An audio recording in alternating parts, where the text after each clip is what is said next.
Good morning, good afternoon.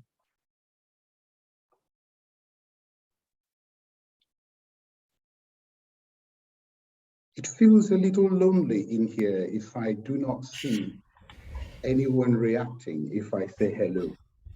Hello, George. Hello. Good morning, George. Good morning. Okay.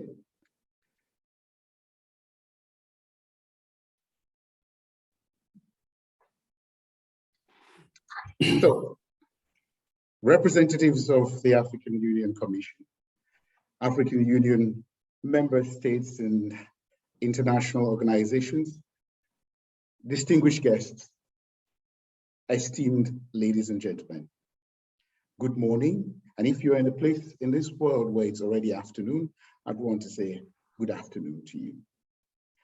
My name is George Fomien, and I'm the head of global media for the United Nations World Food Programme, WFP, and I will be serving as your master of ceremonies today.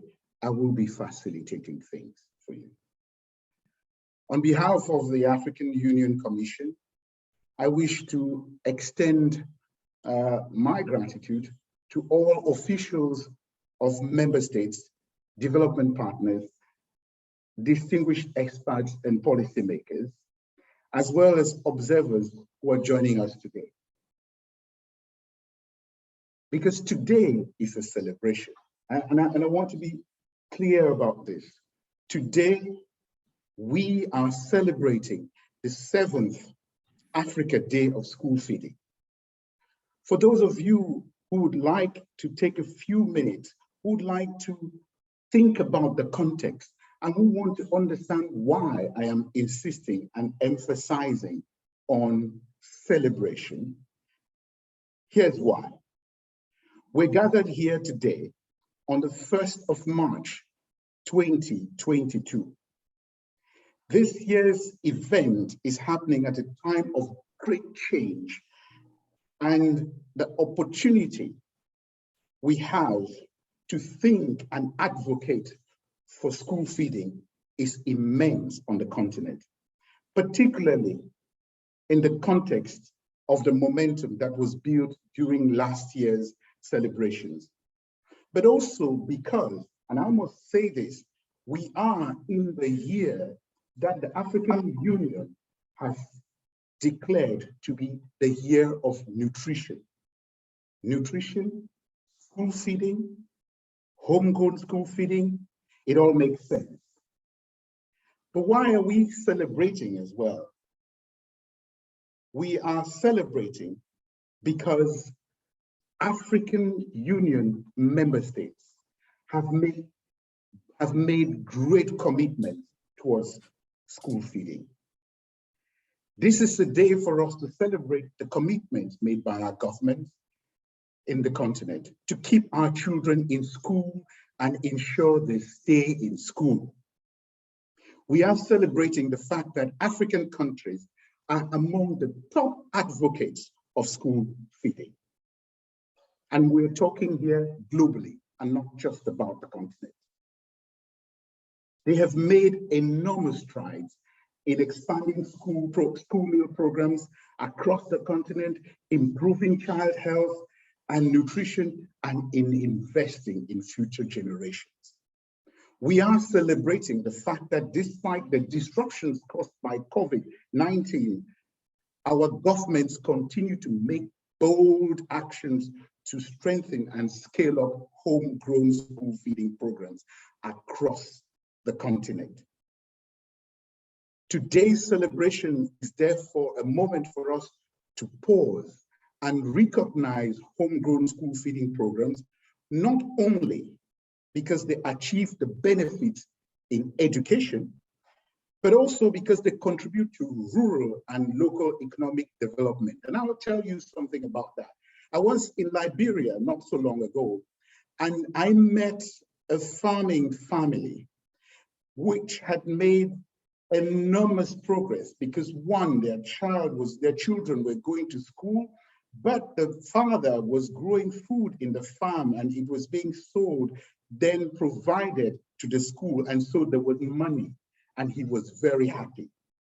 So we are thinking about the progress that has been made in the areas of social protection, development and promotion of human capital through education, nutrition, health, and more.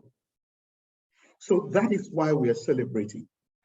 And we have quite a good package that has been prepared for us today by the African Union Commission.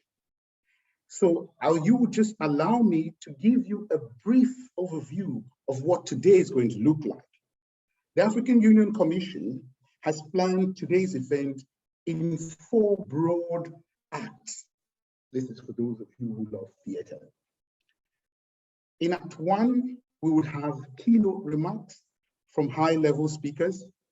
In the second act, we'll launch the homegrown school feeding guidelines and have a discussion on CADA. In the third act, we'll feature commitments from member states towards school feeding. And we'll hear from some of the young people of this continent talk about the importance of this. And then we will have a final act, which will be around the presentation of a draft communique for the 7th Africa Day of School Feeding. Distinguished guests, ladies and gentlemen, thank you for joining. We are having a virtual celebration. It's the time. But you know, for those of us from Africa, north, south, west, east, we always find a way of coming together. And this is one way of doing so. Please make sure that we feel that we are together. And so I'll provide some housekeeping details before we kick off because we're in a virtual setting. The African Union Commission is pleased to provide the technological infrastructure for this, and you can reach out to Mitch and he should provide you any support you want in terms you have connection issues. You can do that through the Zoom chat. And if you have questions regarding points discussed, please raise them in the team in the Zoom chat for the benefit of the group. For our speakers, please remember to take your microphone off mute before taking the floor. And once you have finished speaking, please go back to mute so that we can have and follow the others who are speaking. We are webcasting live via YouTube and Facebook. This is to provide more coverage to this grand event. And you will have simultaneous interpretation in Arabic and French as well. And so that's something which the African Union Commission is providing to us. So now let's make this celebration memorable. And I want to therefore start immediately with the first act that I mentioned. And this first act is where we have high-level opening addresses and keynote remarks from some of our partners and supporters. I would like to invite our high-level speakers to make these opening remarks. And there are some of them that have been pre-recorded. Others are going to be live. And for each one, of course, I do call on you to respect timing so that we can be able to have all of this as a good celebration packaged together. So we will begin with the Executive Director of the United Nations World Food Programme, Mr. David Beasley, who will make his remarks on behalf of the United Nations agencies.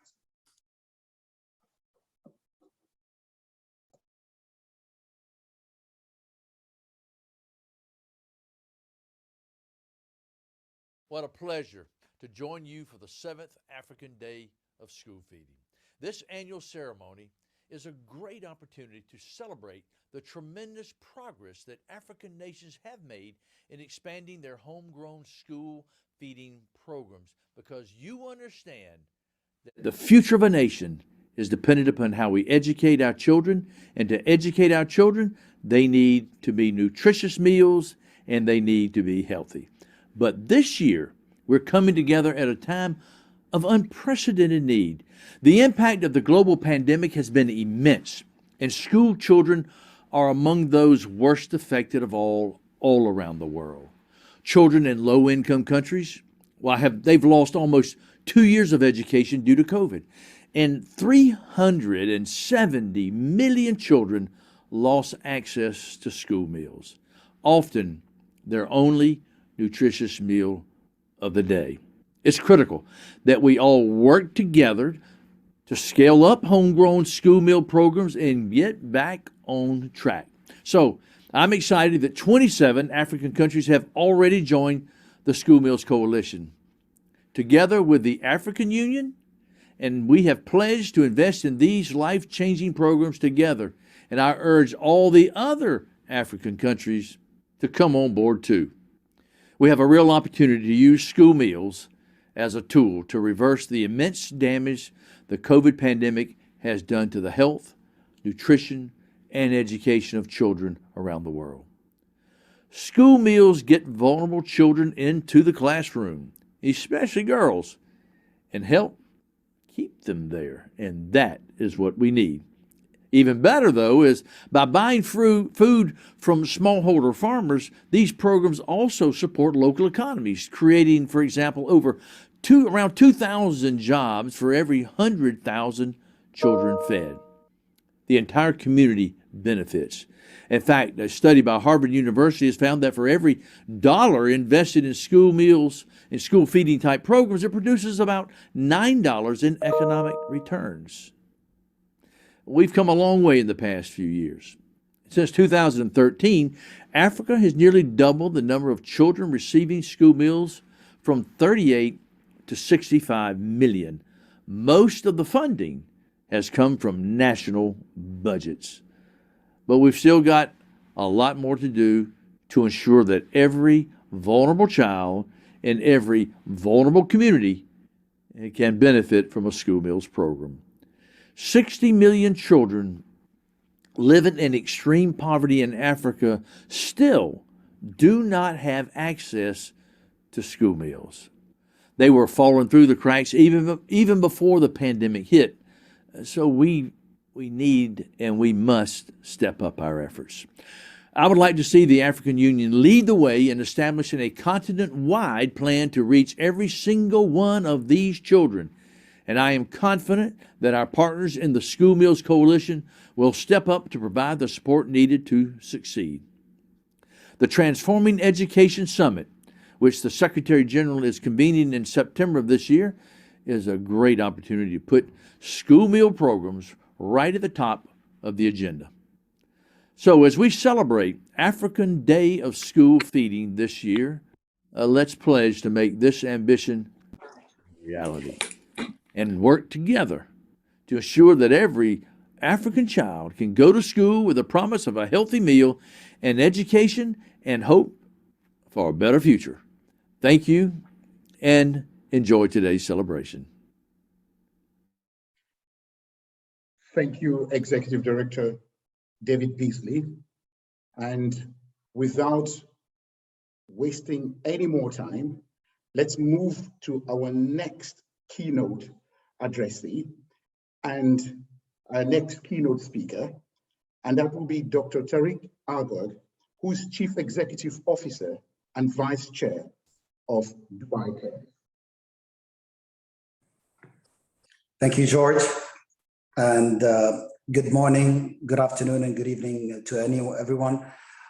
First of all, allow me to express my gratitude to the African Union for convening ambitious leaders and partners to celebrate the 7th African Day of School Feeding.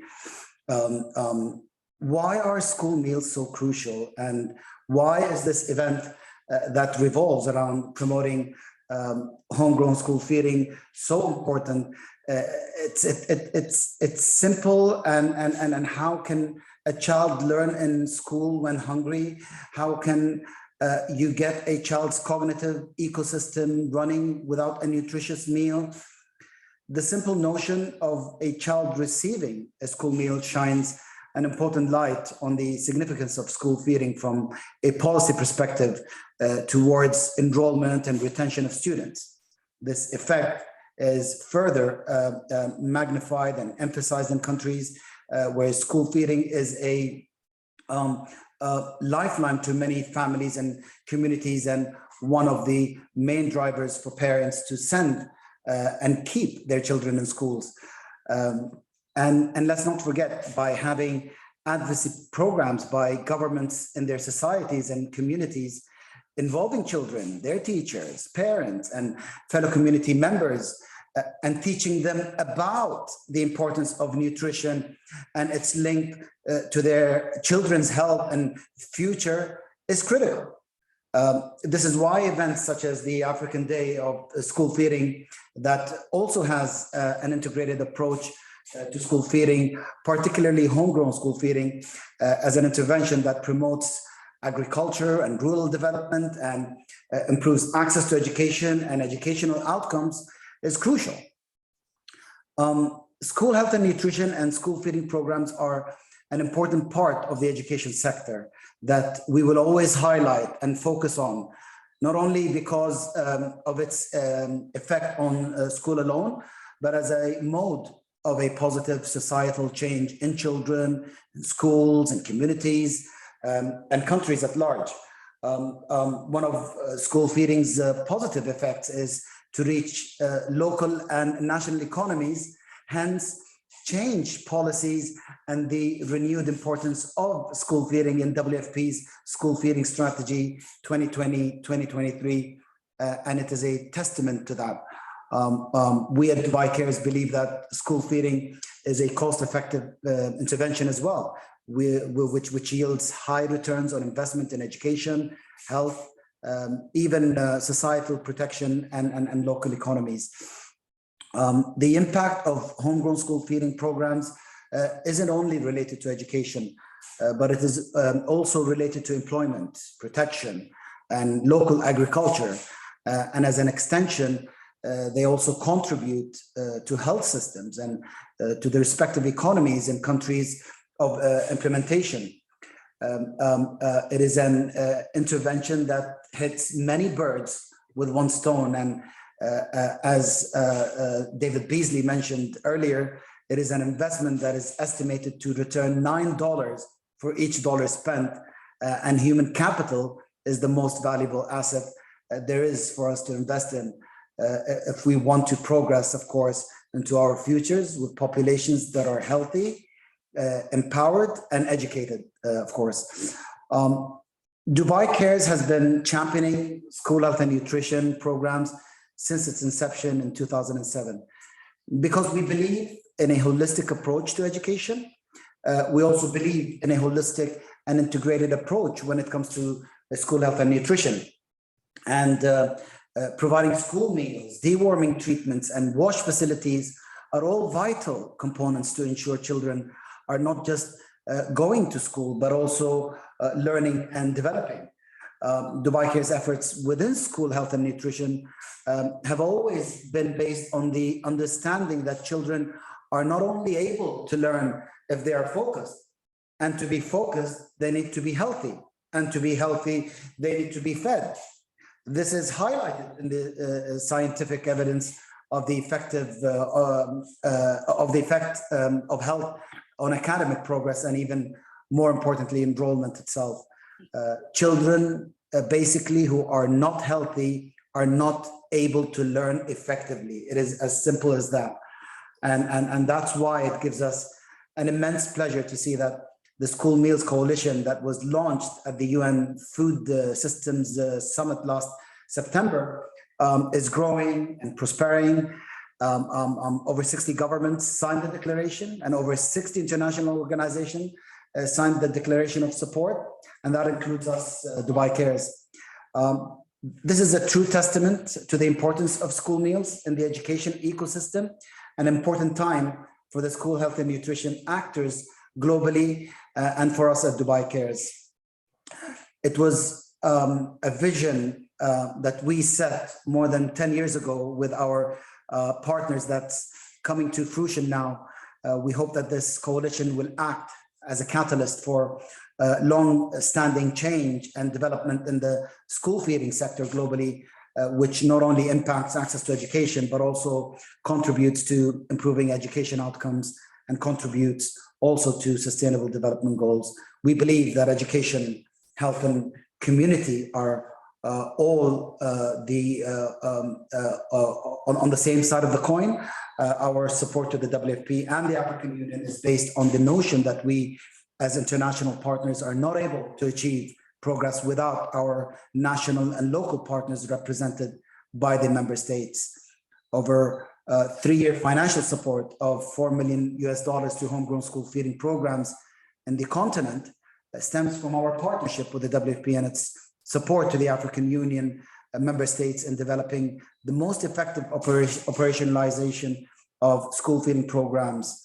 And this firm belief of the importance of school feeding on educational outcomes, and specifically on SDG 4, is why we are proud supporters of the African Union in partnership with the WFP to reinstate school feeding programs across member states as part of the global effort to combat the negative effects of school disruption due to the global pandemic and to pull children back to schools, especially in low-income countries.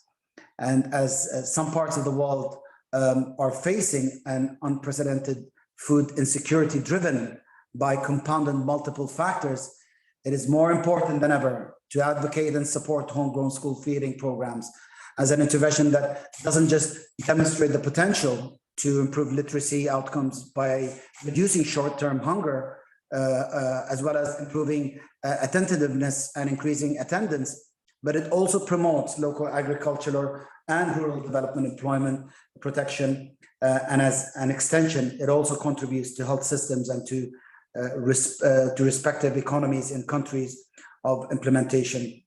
Lastly, colleagues and friends, it is an immense honor for us at Dubai Cares to be part of this journey with the African Union.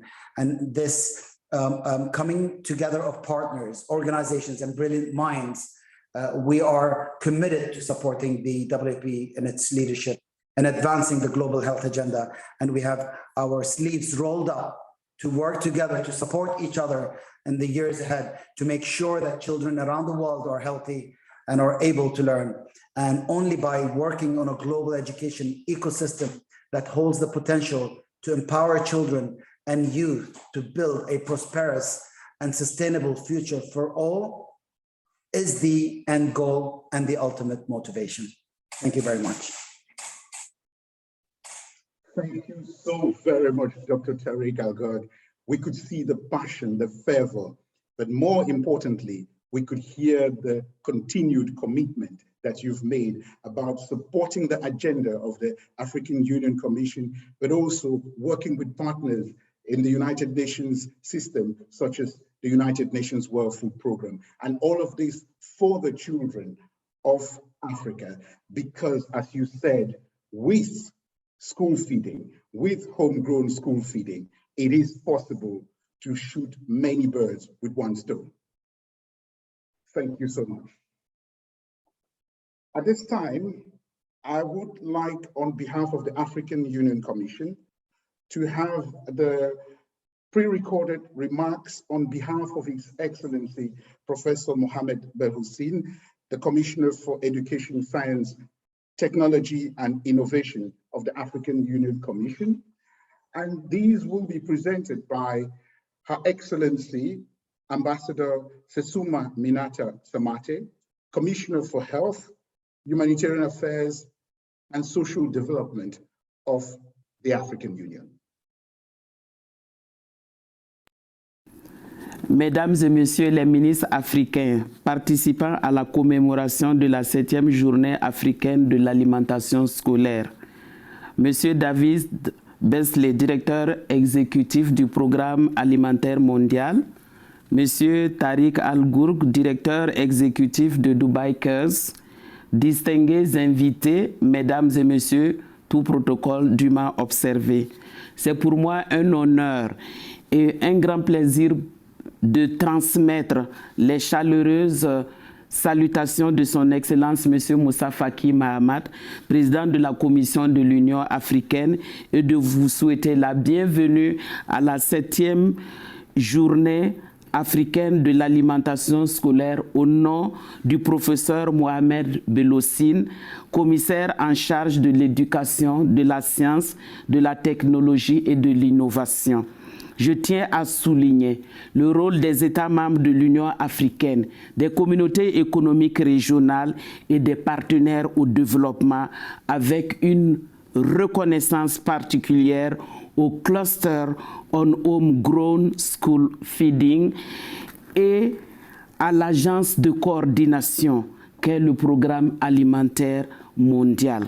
Excellences, distingués participants, mesdames et messieurs, comme vous le savez, la Journée africaine de l'alimentation scolaire a été adoptée par l'Union africaine en 2006 pour sensibiliser et faire connaître l'alimentation scolaire, faire le point des progrès réalisés et surtout galvaniser le soutien politique pour l'adoption, la mise en œuvre et le maintien de politiques, de programmes et de ressources favorables à l'alimentation scolaire.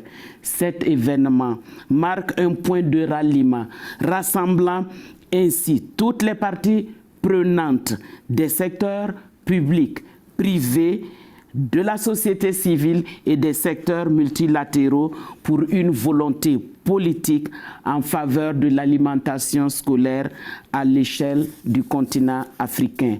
Les chefs d'État et de gouvernement ont appelé au renforcement des efforts de coordination multisectorielle et multi-agences pour assurer le succès de cet important programme. Grâce à cet engagement, nous avons constaté qu'au cours des dernières années, de nombreux États membres de notre Union ont amélioré leur programme d'alimentation scolaire et ont augmenté les ressources locales relatives à l'alimentation scolaire.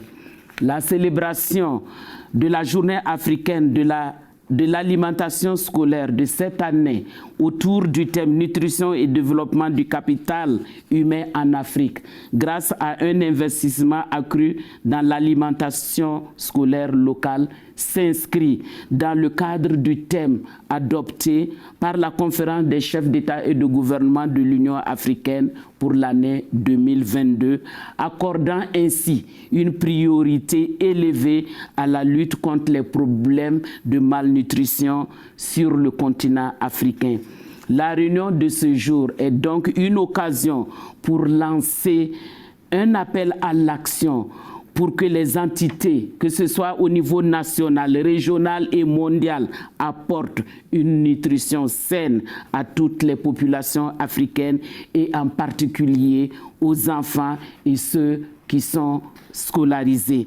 L'Afrique, mesdames et messieurs, est confrontée à une catastrophe éducative générationnelle découlant des impacts de la pandémie du coronavirus et de l'insécurité alimentaire accrue résultant des 4 C. Je dis bien les 4 C, la pandémie du coronavirus, la Covid, le changement climatique, les conflits et l'augmentation du coût de la nourriture, menaçant ainsi les progrès réalisés avant la pandémie de la COVID-19 en matière de santé et de nutrition des enfants en âge scolaire et de développement du capital humain.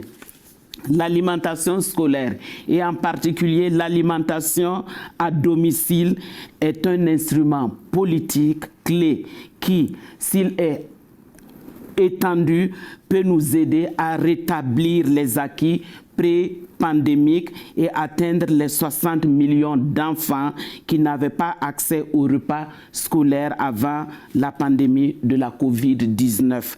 En outre, cet instrument peut aider à faire revenir les enfants qui ont abandonné l'école en raison de la pandémie de la COVID et à renforcer la résilience des petits exploitants agricoles grâce aux achats locaux des produits agricoles au niveau local, comme je le disais. Nous sommes réunis aujourd'hui ici, mesdames et messieurs, pour discuter des mesures audacieuses que nous pouvons prendre pour renforcer et développer les programmes d'alimentation scolaire locaux sur le continent africain, afin de restaurer et de consolider les acquis du passé et de nous attaquer aux questions essentielles que sont l'éducation, la nutrition, la santé des enfants en âge scolaire et les moyens de subsistance de millions de petits exploitants agricoles devenus vulnérables.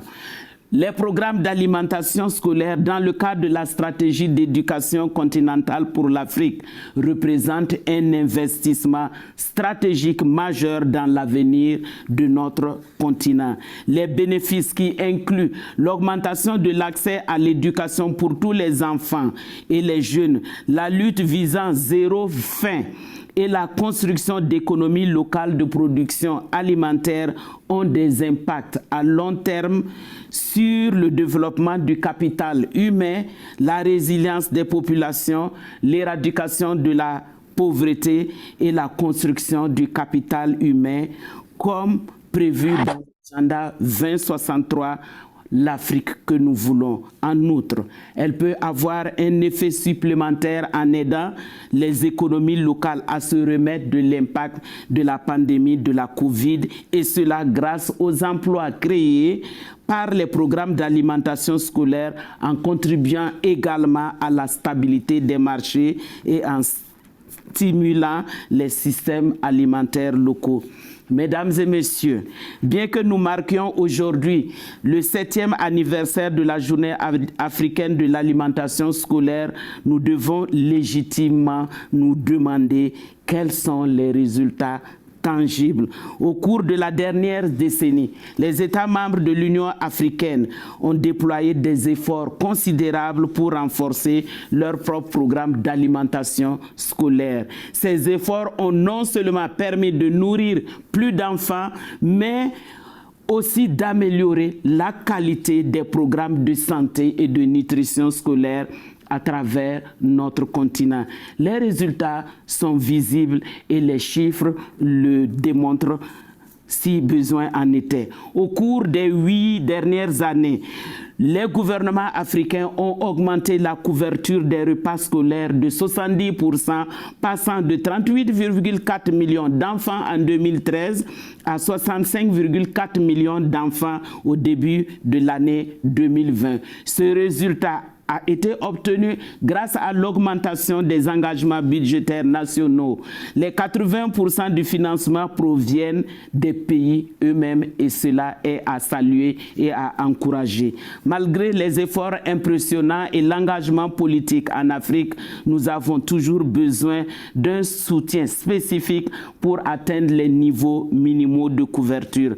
Même avant la pandémie du coronavirus, 60 millions d'enfants vivaient dans l'extrême pauvreté, n'avaient pas accès à des repas à l'école. Les effets négatifs supplémentaires des fermetures des écoles dues au coronavirus et à d'autres causes pourraient avoir augmenté ce nombre sur le continent africain. Par conséquent, l'expansion des programmes d'alimentation scolaire locaux en Afrique peut changer la donne pour les enfants, les agriculteurs et les communautés dans leur ensemble. De nombreuses nouvelles opportunités existent pour promouvoir l'agenda de l'alimentation scolaire qui devrait être utilisé stratégiquement par les mécanismes nationaux. Nous avons le privilège, mesdames et messieurs, de compter parmi vous tant d'éminents experts, de décideurs politiques ainsi que des observateurs. Vous êtes tous des leaders dans ce domaine et je suis pleinement confiante que vos connaissances, votre expérience et votre expertise apporteront un éclairage important pour le renforcement des mécanismes nationaux comme moyen de promouvoir l'agenda de l'alimentation scolaire.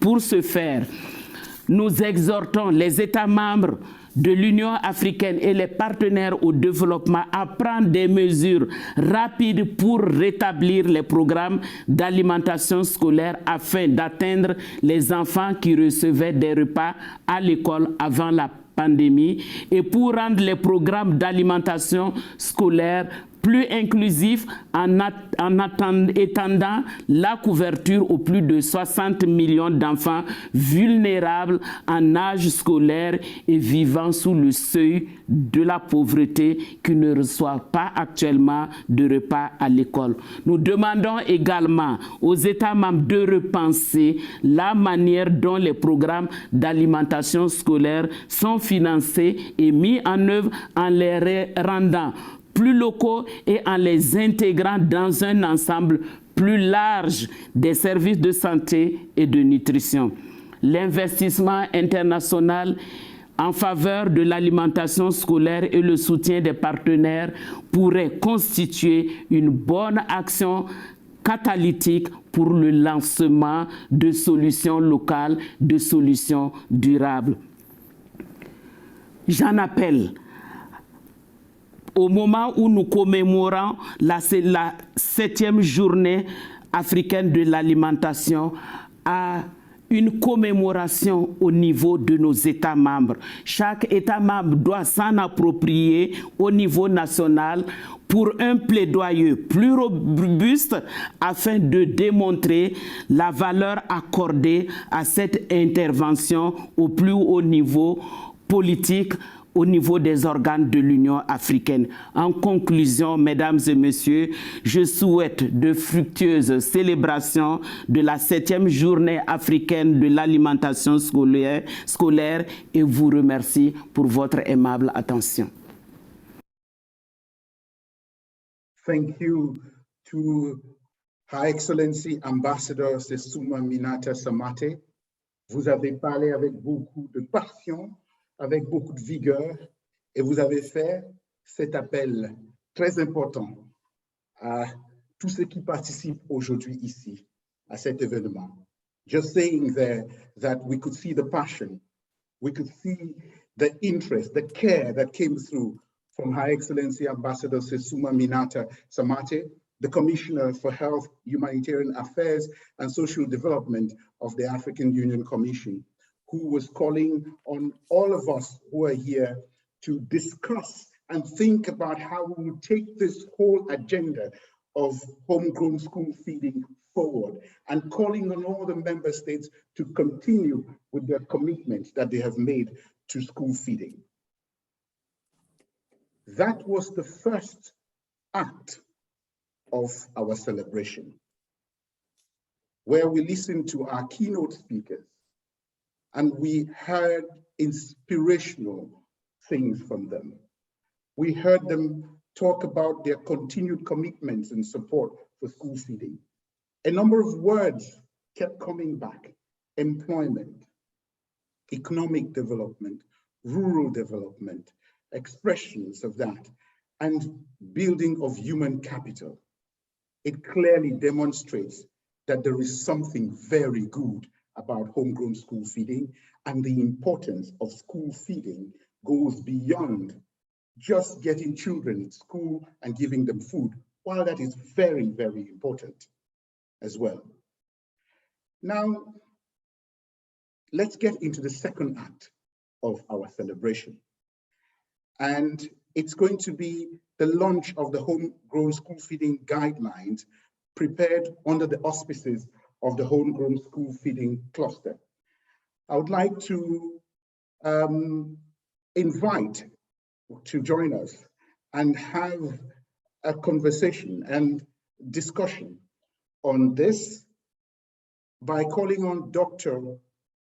Ibrahim Mayaki, His Excellency Dr. Ibrahim Mayaki, Chief Executive Officer of the African Union Development Agency, AUDA, NEPAD, Homegrown School Feeding Guidelines.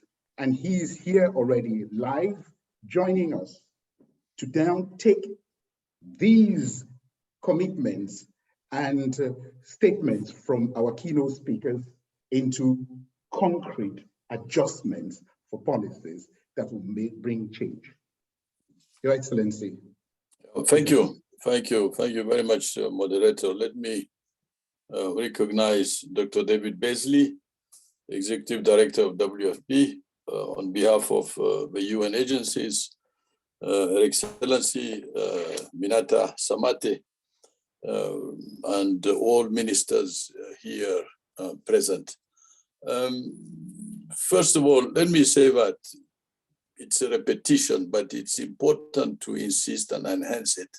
But homegrown school feeding has a multi-sectoral dimension because it fulfills multiple objectives in local agriculture, community engagement, economic development, food security, child nutrition, health and development. So it's a space where the quality and the impact of development actions can be measured. So you could rightly say that the measure of progresses in development in a specific national or regional space is linked to the impact and the priority which is given to homegrown school feeding. The good news is that greater numbers of school children are now receiving school meals. The data that we compiled at the African Union Development Agency level outlines that about 65.4 million children in 51 countries now benefit from school feeding in Africa, which is a significant increase from 38.4 million in 2013. It's not enough, but it is an increase which is significant and has to be recognized. So in terms of funding, the other good news is that the continent has witnessed a shift from a reliance on international donors to a greater share in domestic funding, which illustrates the increased commitment to school feeding by African governments. As we know perfectly that in the next 6, 7, 8, 9 years, ODA will disappear, this is a good news, counting on its own domestic resources. Almost, if not all African countries have experienced school feeding in some form or another. However, several challenges remain in the implementation and transition to homegrown school feeding due to the lack of coordination and systematic implementation approaches. Many African countries seek technical assistance in the design, implementation, management, monitoring, and evaluation of homegrown school feeding programs. So this is the reason why today, AUDA NEPAD is launching the homegrown school feeding guidelines to fill this gap and provide general direction as well as technical guidance to the African Union member states who may wish to establish or strengthen their homegrown school feeding programs. The guidelines are organized around 5 school feeding quality standards, mainly enabling policy and legal framework, financial capacity and state funding, institutional capacity for implementation and coordination, design and implementation with strong monitoring and evaluation component, and 5th, community participation in schools and how to engage smallholder farmers. Let us bear in mind that 80% of the food we eat in this continent is produced by small-scale farmers. So the guidelines provide key elements within each standard that should be considered for planning and operationalizing effective homegrown school feeding programs, and then fill the gap where technical programmatic support is lacking or limited. So as the African Union Development Agency, NEPAD, we value every stakeholder's input and support across state, private sector, NGOs, in the rollout of the guidelines to African Union member states to advance the homegrown school feeding approach in Africa. When we started more than 10 years ago, planting that seed, we had a strategic and critical partner. And that strategic and critical partner was the World Food Program. And they did support us, they did accompany us in growing the plant, in making sure that the seed could produce positive fruits. I would like to reiterate today that it is a very special occasion for us to launch the first ever African Union Development Agency, NEPAD, continental guidelines, which were supported by the World Food Program in particular, and regional economic communities, member states, and partners. These guidelines are strategically aimed to restore, reinforce, redesign, and implement the homegrown school feeding program in Africa. So with this launch, I wish to urge African governments to strengthen their commitments, mobilize their national revenue, particularly, and also reinforce human governance, human capacity, governance systems, accountability in view of the impacts of the dire impacts of COVID-19, which we know has really affected very negatively nutrition emergencies, and also taking into account the climate change issues on school feeding. So with these remarks, during Africa's Year of Nutrition and on the 7th Africa Day of School Feeding, it gives me a great honor and pleasure to officially launch the African Union Development Agency, NEPAD, homegrown school feeding guidelines for the Africa we want. And as I always repeat, let's move to implementation, implementation, and implementation. I thank you. Thank you very much, Your Excellency, Dr. Ibrahim Mayaki. That is a big moment that we've just witnessed here. I hope we have taken note of this moment. It is a grand moment, a moment for the future of Africa, a moment for the future generations of Africa with this launch of the homegrown school feeding guidelines. And it's for that Africa that we want. It's important to make that and remind everyone of where we are aspiring to be and where we want to be. Now, I would like to welcome the chair of the Development Partners Coordination Group of the CAADP. Now, for those of you who might not know what CAADP or CAADP is, that is the Comprehensive Africa Agriculture Development Program. As you all know, CAADP is Africa's policy framework for agricultural transformation, wealth creation, food security, and nutrition. It also encompasses aspects of economic growth and prosperity for all.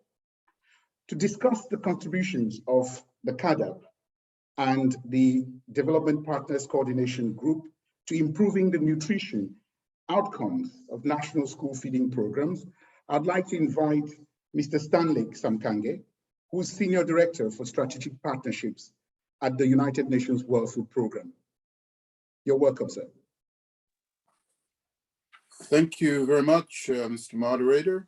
And I'm pleased to join you today, and I'd like to stand on existing protocols put forward by my predecessors. Also, very pleased to follow Dr. Mayaki and the really historic launching of these new guidelines. I'm pleased to speak today about the important role that homegrown school feeding programs play in the delivery of the Comprehensive Africa Agriculture Development Program, CAADP, towards achieving the Malabo goals that our African leaders have committed to, including ending hunger by 2025. I've been very encouraged by the discussions that we've had since I took over the chairmanship of the CAADP DPCG in July of 2021. And I want to highlight some of the priorities that development partners have discussed, in particular on efforts for the adoption and sustained implementation of pro-school feeding policies, programs, and resources. Since its inception in 2003, CAADP has explicitly mentioned and featured school feeding, particularly homegrown school feeding, as a key policy instrument that promotes food security and rural development, whilst also promoting the human capital development of school-aged children. This focus of CAADP and thus on homegrown school feeding programs was further reaffirmed through the 2014 Malabo Declaration on Accelerated Agricultural Growth and Transformation for Shared Prosperity and Improved Livelihoods. And since 2013, as has already been mentioned, Africa has doubled the number of children receiving school meals from 38 million to 65 million, mostly from domestic resources. Development partners recognize the critical importance of homegrown school feeding programs in helping to fight child hunger and address the triple burden of malnutrition for children, contributing to human capital and child development, and ensuring inclusive job-creating agriculture growth, increasing demand for healthy and nutritious foods, promoting increased production of nutritious foods, supporting the entire value chain and promoting women's livelihoods, and building resilience to climate change impacts. We as development partners recognize that homegrown school feeding programs are a tool that can do many things at the same time and that can achieve co-benefits in education, in rural and local economic development, social protection, and food and nutrition security, in line with a broader inclusive food systems approach highlighted in the UN Food Systems Summit. It's a holistic policy instrument that should be promoted, particularly in the context of COVID-19 that has negatively impacted multiple sectors, including education, social protection, food and nutrition security, etc. Homegrown school feeding is a reminder to all of us that interventions like homegrown school feeding, though perhaps couched in one sector or ministry, do not operate in isolation, but rather interrelate across sectors and mandates. Homegrown school feeding programs are meant to facilitate multi-sectoral and multi-stakeholder collaboration if designed and implemented properly, bridging sectoral and institutional silos. The ability of homegrown school feeding programs to spur multi-sectoral actions explains why so many African member states see the value of these programs and have made political commitments to seeing the scale up of these programs as a testament to the 2016 AU Heads of State decision on homegrown school feeding and the fact that more than half of the Global School Meals Coalition is comprised of African Union member states alongside the African Union Commission and AUDA NAPAD. By the end of this session, we hope to be able to conclude certain agendas with the adoption of the communique, which will celebrate the impressive advances and commitments made by member states in the past and serve as a reminder of the new commitments made for the future.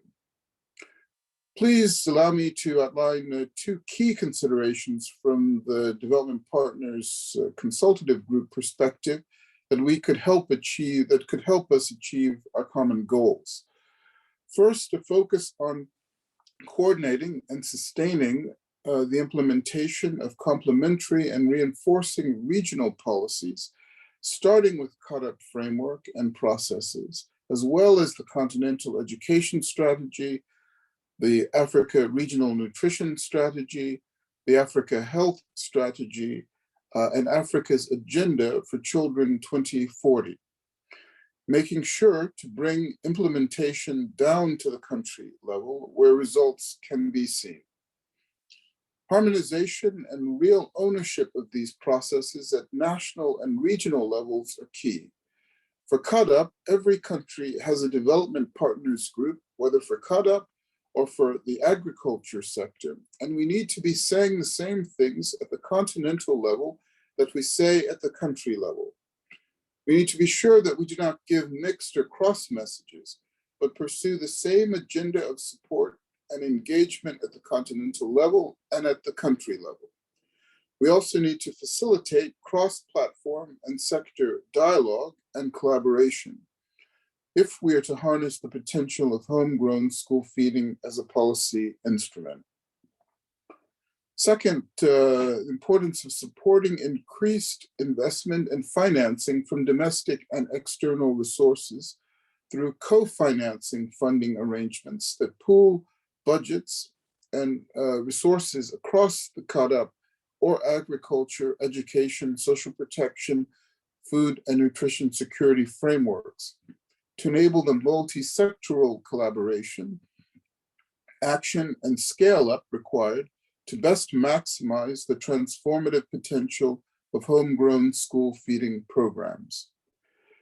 During yesterday's discussion, we've heard from a number of stakeholders from African Union member states, multilateral institutions, UN agencies, international financial institutions on how such scale-up of financing can be achieved. I'd like to reiterate that all actors have a role to play, with ministries of education, agriculture, and in particular finance and planning playing a crucial role in ensuring that school feeding programs not only have a budget line item, but that school feeding programs are high priority programs on government agendas. To conclude, we need to draw on the momentum that we currently have to support Africa's agenda from the tools that we already have in place. One being the CAADP framework and processes, including the CAADP business plan. We also have the Common Africa position articulated in the September 2021 UN Food Systems Summit, which builds on work including the Global School Meals Coalition, where the African Union Development Agency out in NAPAD, and more than 27 African countries have joined, committing to ensuring that all children, particularly the most vulnerable, have access to meals. We also need to look at leveraging of the 2022 African Union theme of the year, focusing on nutrition and food security. The task is to invest in the learner as well as the infrastructure of learning. The goal, as David Beasley highlighted at the beginning of the meeting, is to ensure that every child in Africa is in school and that every child has a nutritious school meal. Thank you very much. Thank you so much, Mr. Stanley Samkange, Senior Director for Strategic Partnerships at the World Food Programme, who's the chair of the Development Partners Coordination Group of the CAADP, that is the Comprehensive Africa Agricultural Development Programme. And very good points which were made there about the commitments that should be followed up and the work that has been done so far. Again, still looking at the great outcomes that we want to reach when it comes to school feeding, and with particular attention to homegrown school feeding. Thank you, sir. Now, if you're just joining us, I would like to welcome you. This is the celebration of the 7th Africa Day of School Feeding. So I want to once again welcome representatives of the AU Commission, representatives of AU member states and international organizations, in national NGOs and international NGO partners who are participating and who are here and who have been sharing their thoughts and celebratory remarks in the chat in this virtual celebration. We want to welcome all of you to this moment.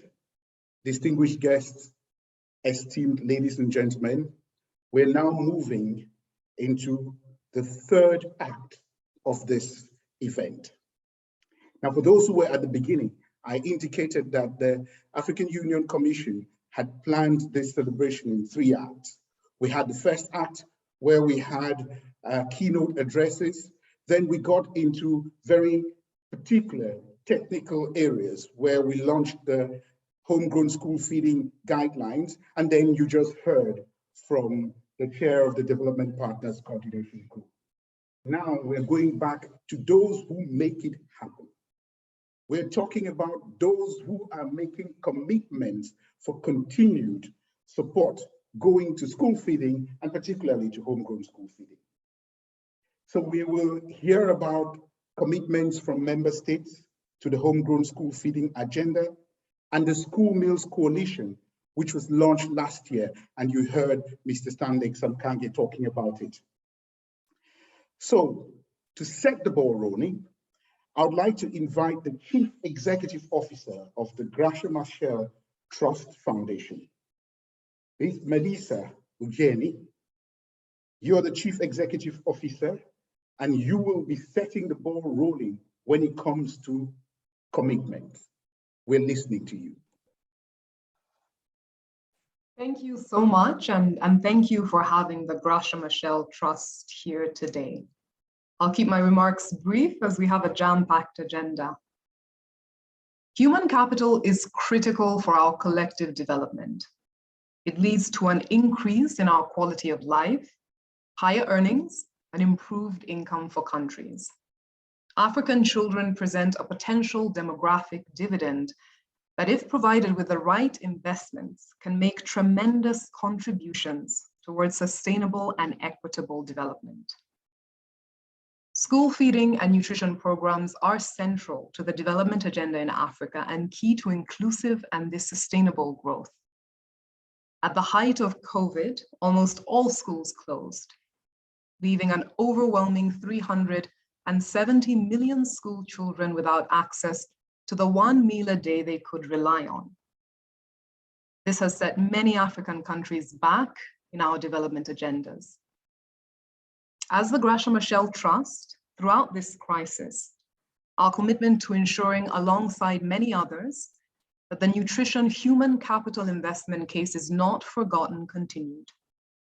Our work has focused on high-level, evidence-driven advocacy to influence regional policies aimed at increasing domestic financing for nutrition programs. Through these initiatives, the 3 in 3 campaign was born. It uses cost-benefit analysis and budget analysis studies to encourage countries to increase national budget allocations to nutrition programs like school feeding by 3% in 3 years. Working together with aligned partners like the World Food Programme, we're committed to seeing that school feeding and nutrition programs are on the development agenda across various platforms on the continent. That's why we've signed up to the declaration of the Global Schools Meal Coalition, joining the Sustainable Financing Task Force of the coalition, and tabling school feeding and nutrition as priority issues at the African Committee of Experts of the Welfare and Rights of the Children. While a lot has been done, we all know that a lot more action and commitment is needed. Under the African Union's 2022 theme of building resilience in nutrition and food security on the African continent, we have a unique opportunity to use this year to bring together public, private, civil society, multilateral, bilateral stakeholders to challenge and support each other to not only express, but to strengthen our commitments towards school feeding and nutrition programs. Thank you so much for having me here today. Thank you so much for joining us today. And it's in continuation and in hope that what you just mentioned about what still remains to be done, that we are moving to this next segment because we believe that it can be done. And now, therefore, I would like to take the opportunity to recognize and appreciate the member states of the African Union, whose commitment to the African child and the school feeding agenda in the continent remains steadfast. We've heard it. Most of the funding to school feeding programs on the continent now comes from the governments in the African continent. So we would like to hear more of such commitments today. And I would like to invite the representative for Zambia, Mr. Joel Kamoko, Permanent Secretary, Technical Services of the Ministry of Education in Zambia, to make his commitments. Over to you, sir.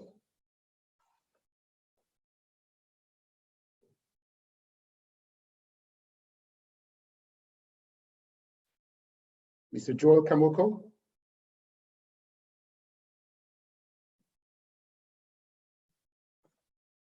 Might be having some technical issues, so I will then move over very quickly so that we can be able to get to manage the time, to have Her Excellency Claudinia Cole, Minister of Basic and Secondary Education from the Gambia.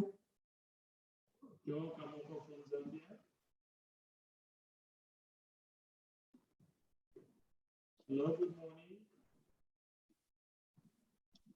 Hello, Kamoko from Zambia, can you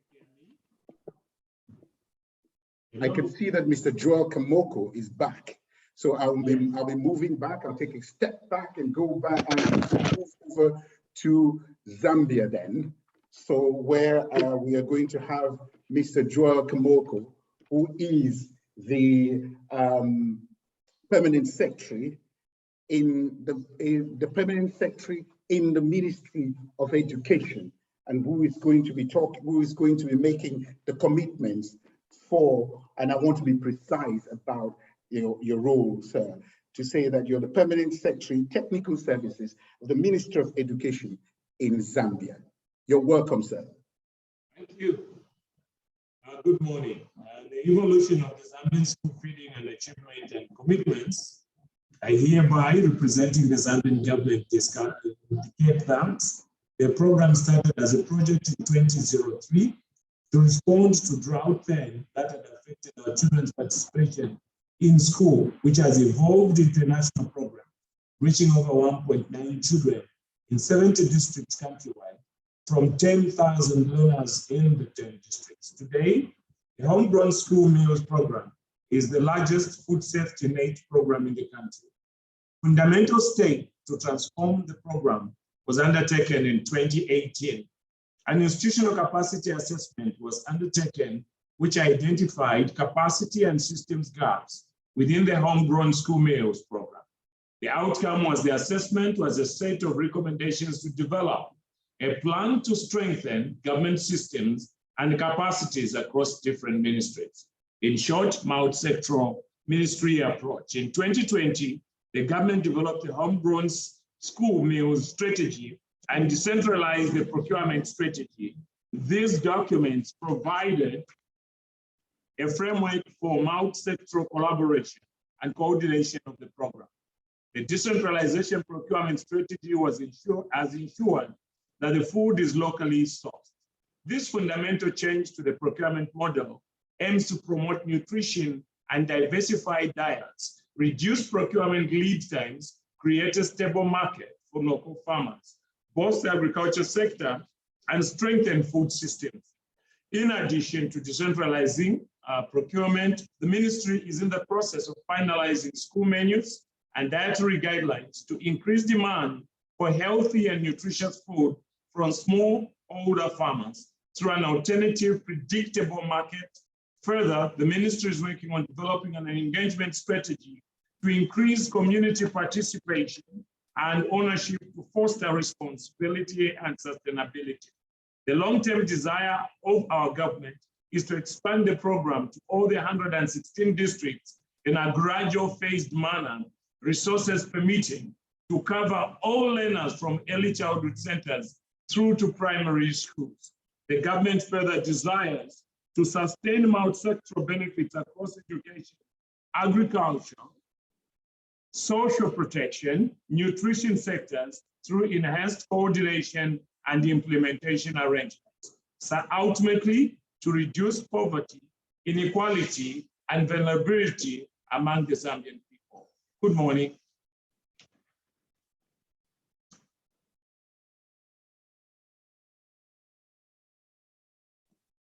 Thank you so much, Mr. Joel Kamoko, for sharing the commitment of Zambia. Je voudrais saisir l'occasion pour reconnaître et apprécier les États membres de l'Union africaine, dont les engagements envers l'enfant africain et le programme d'alimentation scolaire en Afrique restent inébranlables. Et à cet effet, je voudrais inviter son Excellence, le professeur Abdelhakim Belabed, ministre de l'Éducation nationale de l'Algérie. The Minister of National Education of Algeria, His Excellency Professor Abdelhakim Belabed, is here to share with us the commitment of Algeria.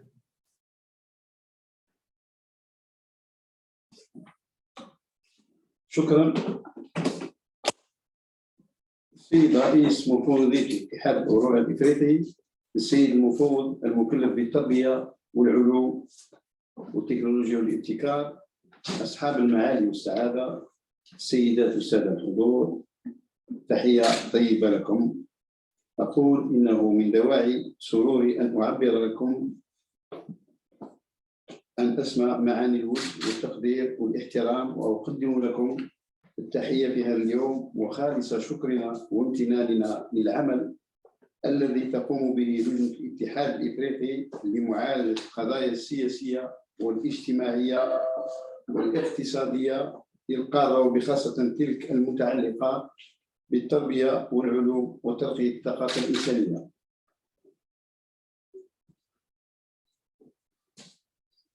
إن الدولة الجزائرية تنضم إليكم للاحتفال بهذه المناسبة السعيدة المتعلقة بإحياء الطبعة السابعة لليوم الإفريقي للتغذية المدرسية لسنة 2022 تحت شعار التغذية وتنمية رأس المال البشري في إفريقيا من خلال زيادة الاستثمار في التغذية المدرسية المحلية، وذلك تجسيدا للقرار 589 من الجمعية العامة للاتحاد الإفريقي سنة 2016 التي جمعت رؤساء الدول والحكومات اعترافا بالقيمة الهائلة للتغذية المدرسية.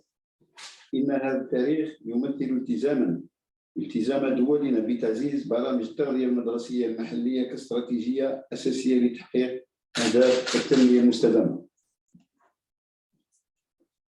وفي هذا الإطار استثمرت الدولة الجزائرية في التغذية المدرسية باعتبارها نشاطا اجتماعيا مكملا للفعل التربوي الذي يرمي إلى تمكين جميع الأطفال من الالتحاق بمقاعد الدراسة ومزاولة دراستهم في ظروف عادية وتوفير بيئة مدرسية صحية خالية من الأمراض، فضلا عن تنمية قدرات التلاميذ البدنية والعقلية والعلمية وتلقينهم مبادئ التغذية السليمة بغية تحسين المردود التربوي، كما يهدف إلى تحقيق مبدأ الإنصاف وتكافؤ الفرص بين جميع التلاميذ والحد من الفوارق الاجتماعية وتحسين ظروف التمدرس ومحاربة التسرب المدرسي. وهذا ما تضمنته المواد 13 96 97 من القانون التوجيهي للتربية الوطنية رقم 0804 المؤرخ في 23 جانفي 2008.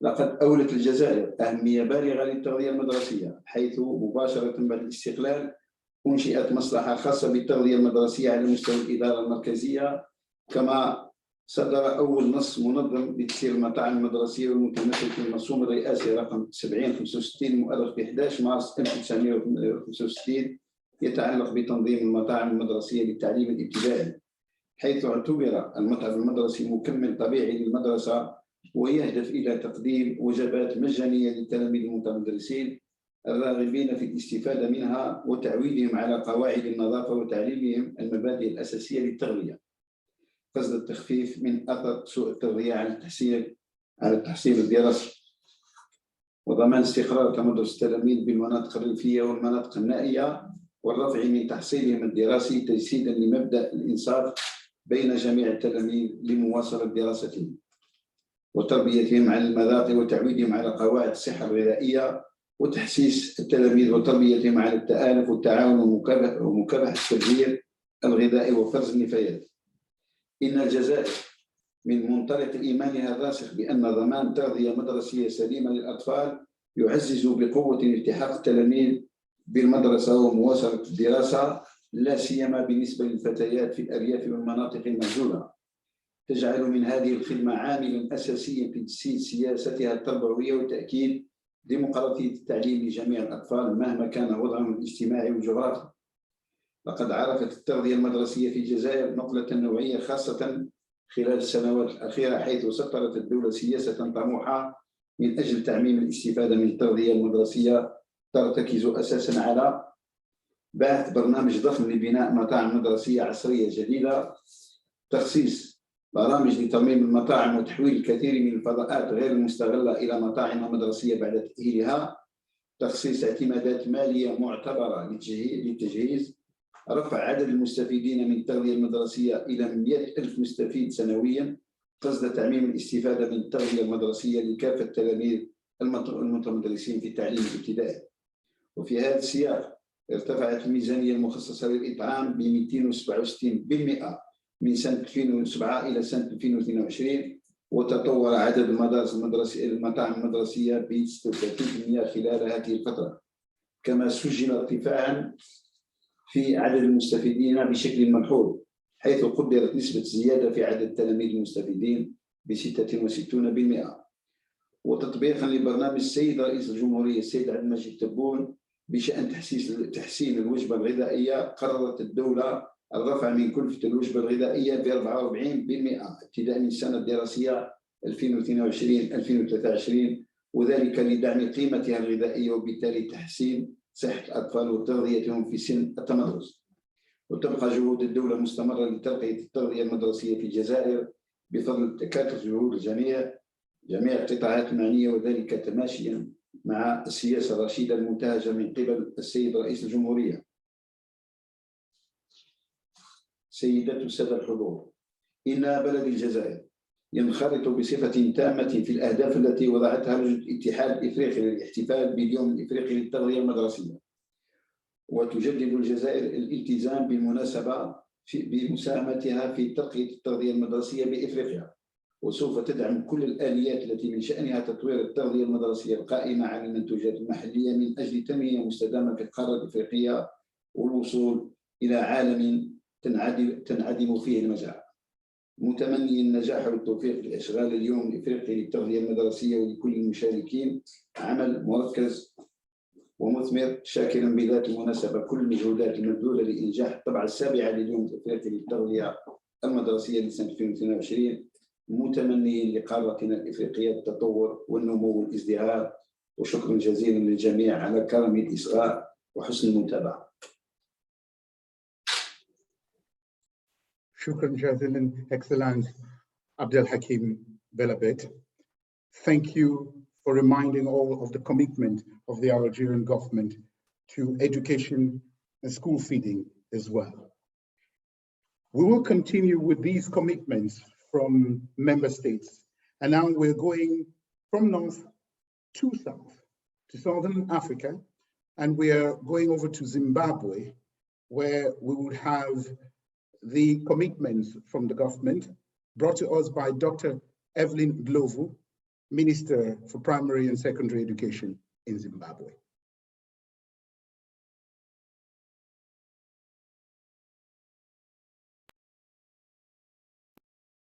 In the interest of time, please allow me to say all protocol observed. In my statement, I will share evidence of high-level commitment by the government of Zimbabwe. The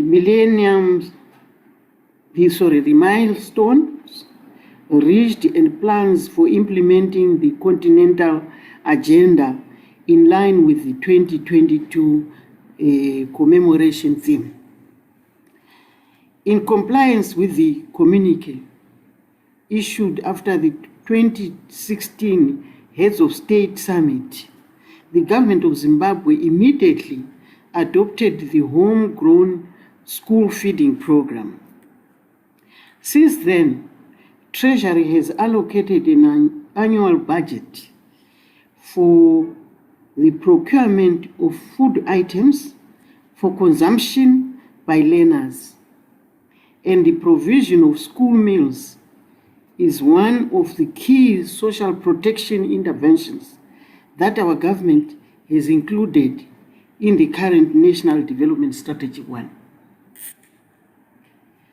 Zimbabwe is implementing this program through a three-phased approach, which began with the youngest learners at the infant school level in 2016 and in 2017.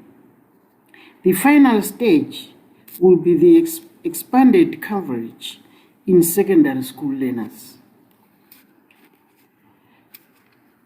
A national school feeding task force was set up in 2016 for the purpose of strengthening multi-sectorial linkages for the effective implementation of the program. It is chaired by the Minister of Primary and Secondary Education, with membership from the health sector, social welfare, agriculture, youth, women affairs, community and small and medium enterprises development, as well as the Ministry of Finance and Economic Development.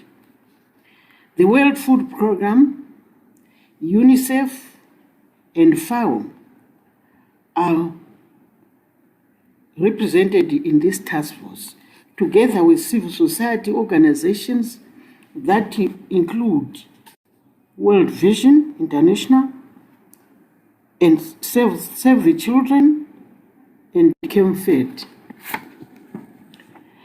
As we celebrate the 2022 Africa Day of School Feeding, I am happy to share some of the key milestones that our country has achieved, in addition to providing an annual budget for the sustainability of school meals.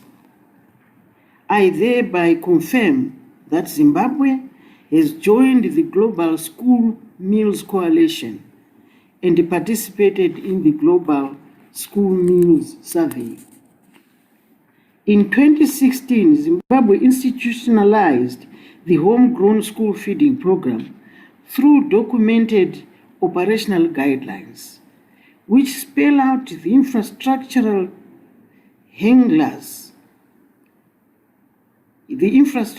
requirements, utensils, menu, planning guidelines, health requirements for food handlers, as well as quality assurance standards for use by the school's inspectorate. The health, hygiene, and nutritional aspects of the program have been addressed through food safety standards and practical guidelines, food handlers, which will be launched at our 2022 celebration of Africa Day of School Feeding. Initiatives towards enhancing nutrition sensitive programs are underway, led by the ministry responsible for health in Zimbabwe. As part of the infrastructure, the transformative curriculum trust, in 2015, the government of Zimbabwe has adopted agriculture as a compulsory learning area for all primary schools and incorporated nutrition education as a cross-cutting theme. Physical education are also compulsory for all learners, while the health sector is actively assisting schools on nutritional issues to reduce undernutrition and obesity. The government of Zimbabwe fully subscribes to the principle that no child shall be too hungry to learn. In this regard, I hereby express our full solidarity with the rest of Africa in the implementation of agreed actions under the Global School Meals Coalition. In line with continental theme, nutrition, human capital development in Africa through increased investment, the government of Zimbabwe will continue to learn from other member states and partners on effective strategies for scaling up efforts towards multi-sectoral partnerships for the benefit of learners and broader human capital development thrust. Our 2022 priorities include pursuing the outcome of the UN Food Systems Summit and its implications for achieving the enhanced socio-economic benefits of the homegrown school feeding program. This strengthens the demand and supply linkages between schools and local smallholder farmers and agro-processing value chain partners. It also entails promoting public-private partnerships for innovative financing packages for the sustainability of nutritious school meals for all learners. I beg your pardon. Admittedly, the success of this transformative continental initiative depends on effective lobbying and advocacy, as well as capacity development for program implementers. Hence, our national plan includes significant investment in community advocacy, training of food handlers, as well as school personnel. I thank you.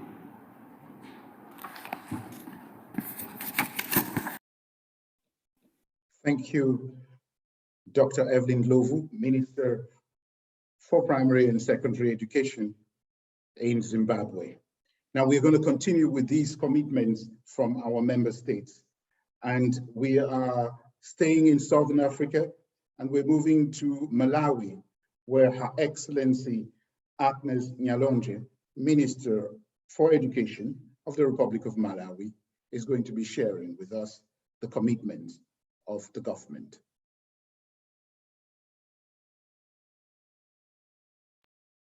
Greetings to my fellow ministers of education from the member states of the African Union, esteemed colleagues and participants in the commemoration of this important African Day of School Feeding. School feeding programming in Malawi started in 1999 with 24 primary schools, and currently we are reaching 45% of all our public primary schools and 57% of learners. Malawi has integrated school feeding into Malawi 2063, our long-term national development plan, as well as into the National Education Sector Investment Plan. Initial evaluation of the program has shown that homegrown school feeding models have a number of advantages, including 1, promoting partnerships between educationists, farmers, extension workers, and nutritionists. 2, providing schools with diversified nutritious meals. 3, equipping communities with skills in diversified food production, preparation, and consumption. And 4, increasing incomes for farm families through associations. Building on these lessons, the Malawi government plans to expand school feeding to achieve universal coverage. Malawi is fortunate to have been involved in reviewing the NEPAD Continental Homegrown School Feeding Guidelines, which will be launched during this Africa Day of School Feeding celebration. Malawi looks forward to domesticating these guidelines.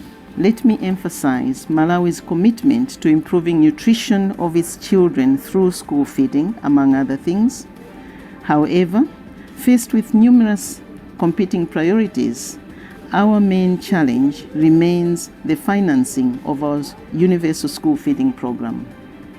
In conclusion, I'm pleased that through this platform, Malawi joins the community of public, private, civil society, and multilateral partners in working towards the building of resilience in nutrition on the African continent to accelerate human capital, social, and economic development. Let us invest in the education and well-being of our children. There is no alternative for achieving inclusive and sustainable development.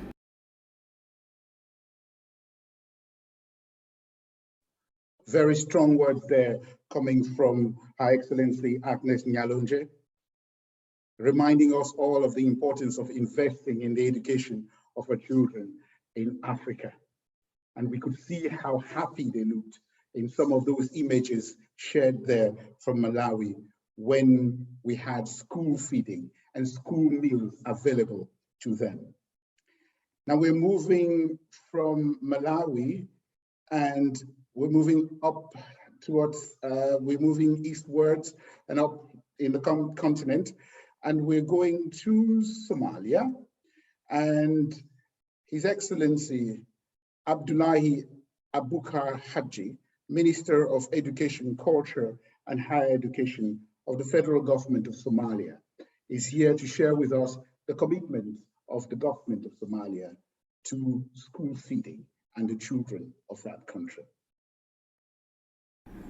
بسم الله الرحمن الرحيم مرتدى شرفت له مدنيال المرويين وإذن سلام يا دمانتين أنا وكو هذا مقع دولة فدرالك الصوماليا waxaa sharafi ah inaan ka soo qayb galo munaasabadda maalinta quudinta dugsiyada ee Afrika oo sanad walba la qabto waxaan jeclaan lahaa inaan u mahad celiyo midowga Afrika oo nagu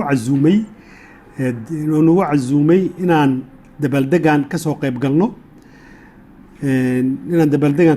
galno dabaldega maanta wuxuu ku saabsan yahay sida qaaradda Afrika ay u guuleysteen inay horumar ka sameeyaan taageerida dhalinyaradooda abuurista raasimaal dad iyo dhisidda dhaqaalaha gudaha iyadoo la balaariyay lana xoojiyay barnaamijyada quudinta iskuulada dowladda federaalka Soomaaliya waxa ay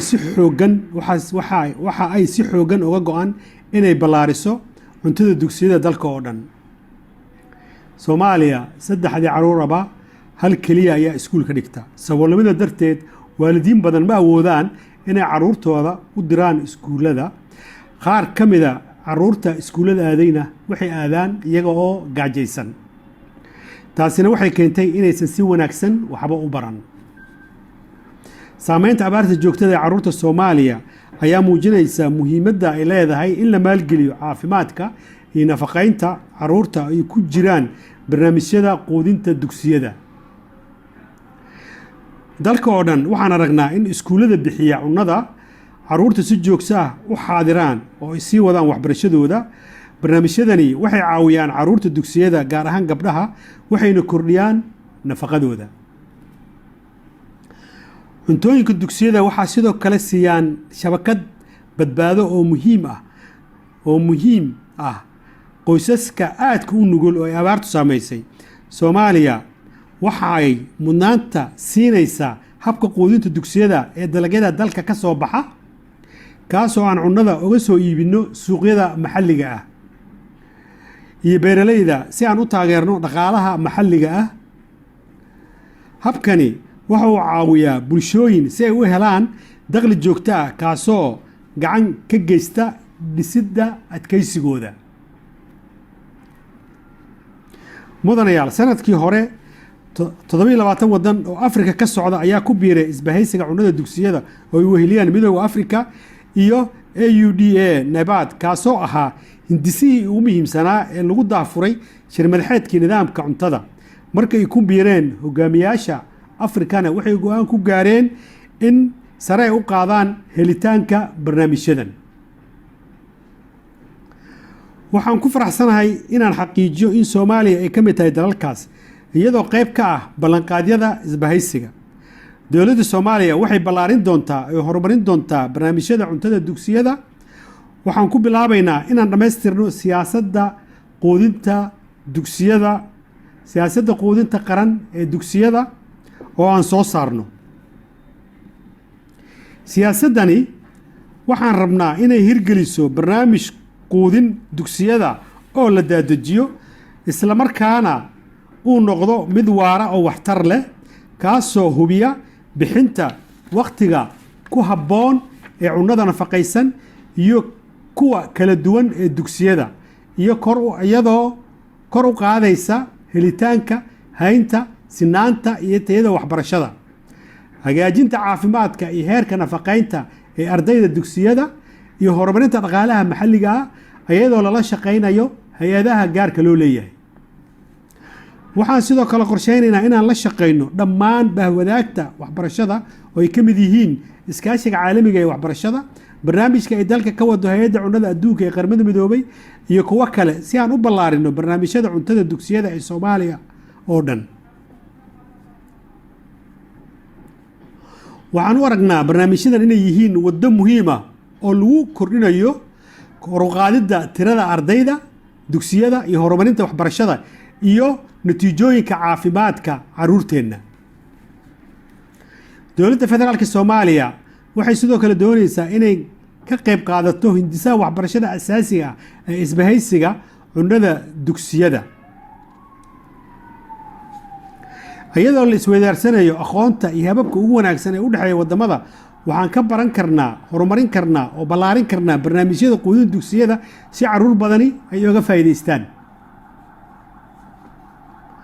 waxaan ku baaqayaa inay tallaabo qaadaan dowladaha, hay-adaha caalamiga iyo daneeyayaasha ka kala socda ururada gaarka loo leeyahay iyo kuwa dawliga ah inay nagu soo biiraan kana qayb qaataan xoojinta iyo ballaarinta barnaamijyada quudinta dugsiyada ee Soomaaliya. waxaan dhammaantiin idin rajaynayaa in dabaaldegan maalinta Afrika ee quudin dugsiyada ay ka soo baxaan miro dhal wanaagsan. waa idin mahadcelinayaa dhammaantiin mar labaad. Thank you, Excellency. Thank you, Your Excellency, Dulai Abukar Haji, who's the Minister of Education, Culture and Higher Education from the federal government of Somalia. We will continue with the commitments from our member states. It is important for us to recognize and appreciate these commitments because this is the future of Africa that we're talking about. And it's the Africa that we want. It's what we want to happen. And we want these commitments to continue. And so we're moving on to Mozambique, from where we will hear or listen to His Excellency Manuel Bazo, Vice Minister of Education and Human Development, speak to us about the commitment of his government.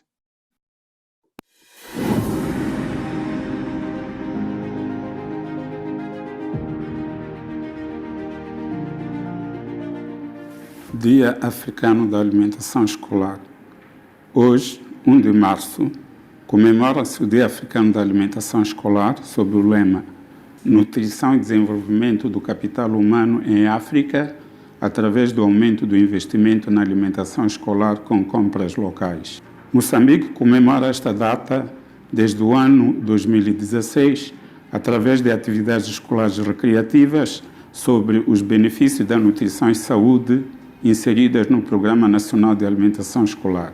A aprovação do Programa Nacional de Alimentação Escolar em 2013 permitiu ao Ministério da Educação e Desenvolvimento Humano a liderança do processo de implementação e institucionalização da alimentação escolar como parte integrante do Sistema Nacional de Educação, com particular realce para o aumento do acesso e consumo de alimentos nutritivos de produção local. O objetivo do PRONAI é de reduzir de forma sustentável o impacto negativo que os problemas da insegurança alimentar e da desnutrição provocam no setor de educação, nomeadamente o fraco ingresso ao ensino, o abandono escolar, o absentismo e o insucesso escolar.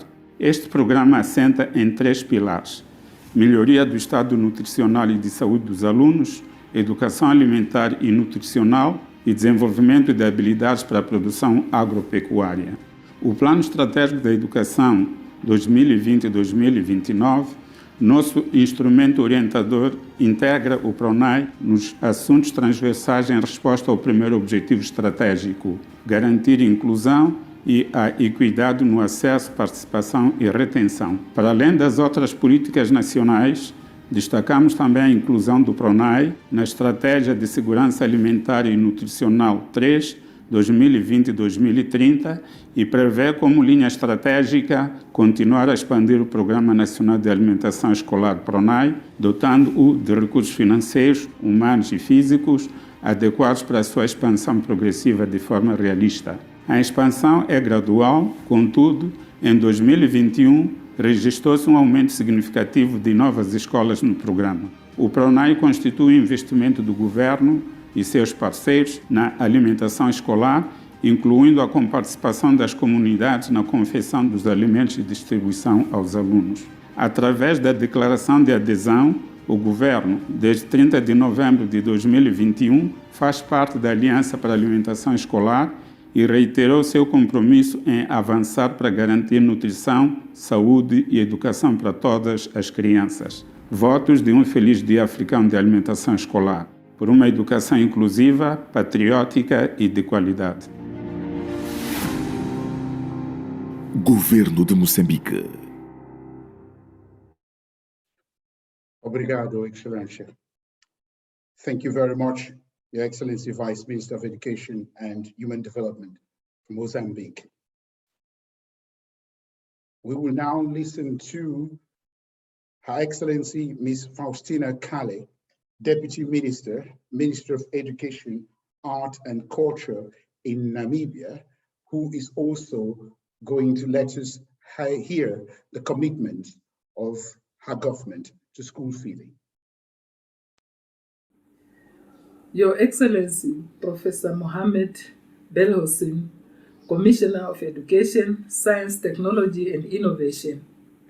Your Excellencies, Ministers of AU Member States, Your Excellencies, AU Permanent Representatives and members of the Diplomatic Corps, representatives of international organizations, developmental partners, civil societies, and the private sector, distinguished guests, ladies and gentlemen.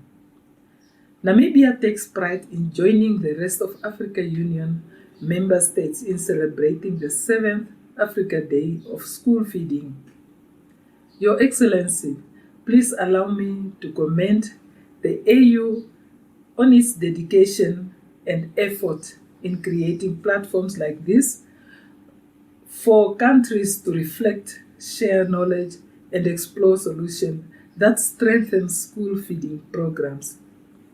Ladies and gentlemen, education is the greatest equalizer of our time. Therefore, ensuring equitable to education is a top priority for Namibia. Education is one of the sectors that receive the highest national budgetary allocation. Namibia have been using schools as a platform to improve school children education and nutrition outcomes through school feeding programs, which is a safety net targeting children from food insecure households. The school feeding programs is fully funded by the government. Over 80 million Namibian dollars goes to school feeding programs annually. Since its inception in 1991, the school feeding program has expanded exponentially, benefiting over 424,248 school learners at 1,530 schools in 14 regions of Namibia. Delivering on the promise to leave none behind, Namibia is in the process of expanding school feeding to secondary schools and early childhood development centers. Ladies and gentlemen, Namibia adopted the homegrown school feeding concept as to leverage multiple win opportunities. Thanks to the United Nations World Food Programme, Namibia was able to implement a pilot phase of the homegrown school feeding program in 7 regions of Namibia. By using this model, smallholders farmers are linked to school feeding as a sustainable market, as food are sourced locally from smallholders farmers. This innovative approach not only stimulates local agricultural production, but also boosts local economy, which translate to addressing rural poverty. Your Excellencies, ladies and gentlemen, the progress achieved was made possible by the political commitment, sustainable budgetary allocation to school feeding, as well as using multi-sectoral approach in the implementation of the program. Delivering on its commitments, the government will continue to prioritize and invest in the homegrown school feeding program to enhance sustainability and achieve higher impact results. To this effect, the government availed additional 30 million Namibian dollars for expansion of homegrown school feeding program for the 2022-2023 financial year, and will continue to explore local solutions to strengthen homegrown school feeding programs. Ladies and gentlemen, I wish to inform the House that in 2021, Namibia joined the rest of the world in Global School Meal Coalition and signed a declaration of commitment to restore access to school meals for children who lost them during the COVID-19 pandemic, as well as to reach those previously left behind. Finally, Namibia remains ready to exchange knowledge and share experiences with other countries on homegrown school feeding. I thank you.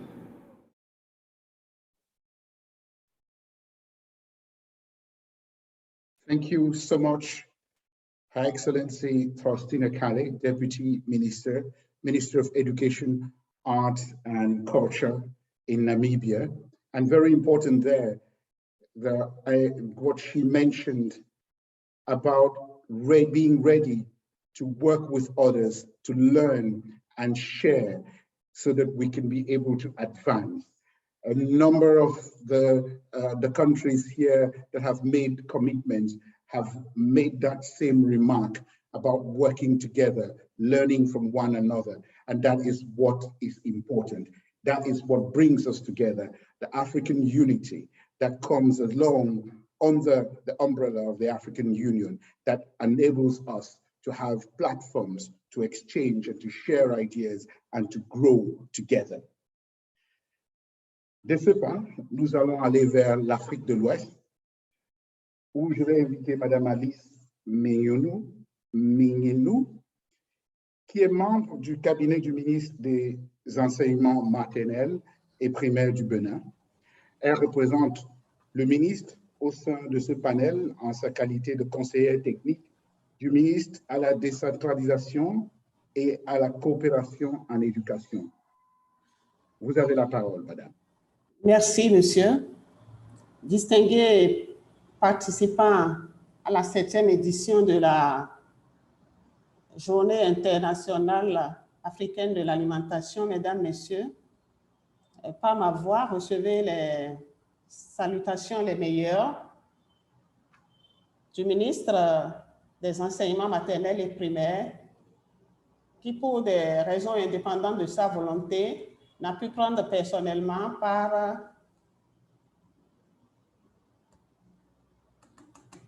à cette rencontre. Vous m'entendez? C'est comme si j'ai quelques soucis de connexion. Nous vous attendons, madame. Merci beaucoup. Mais nous ne vous voyons pas. Peut-être c'est pas les soucis de connexion. Mais nous vous attendons très bien. D'accord. J'ai ouvert la caméra. Merci beaucoup. Alors, en ce qui concerne le Bénin, il faut dire que les cantines gouvernementales financées par le budget national étaient en cours depuis 2000. Mais pour des raisons de difficultés diverses, le programme a bien piétiné. Et si je fais ce petit historique-là, c'est pour vous permettre de mesurer à quel point le gouvernement béninois prend à cœur ce programme. Alors, en 2017, avec l'avènement du régime actuel, les cantines scolaires ont été inscrites dans le programme d'action du gouvernement avec une relance dès 2017 qui a commencé. Pour ce faire, le gouvernement a identifié le PAM, le Programme alimentaire mondial, au regard de son expertise pour assurer la mise en œuvre de ce programme. Le ministère des Enseignements maternels et primaires en assure la coordination et la supervision. Alors, en 2017, à la relance des cantines scolaires, il faut dire que nous étions à un taux de couverture d'environ 30%. Le chemin parcouru de 2017 à la relance à 2021, le taux de couverture a atteint déjà 57% avec un financement de l'ordre de 48,8 milliards. Ça, c'est la première phase de la relance des cantines scolaires. Et à partir de 2022, le cap a été mis pour une couverture de 75% avec un financement complémentaire de 153 milliards 850 millions 98 105 francs CFA. Sur les 5 prochaines années à venir, c'est cet effort que le gouvernement béninois fera pour appuyer les cantines scolaires dans la période 2021-2026.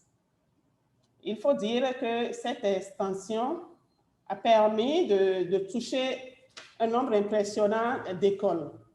Plus de 750 000 enfants bénéficient des cantines scolaires actuellement.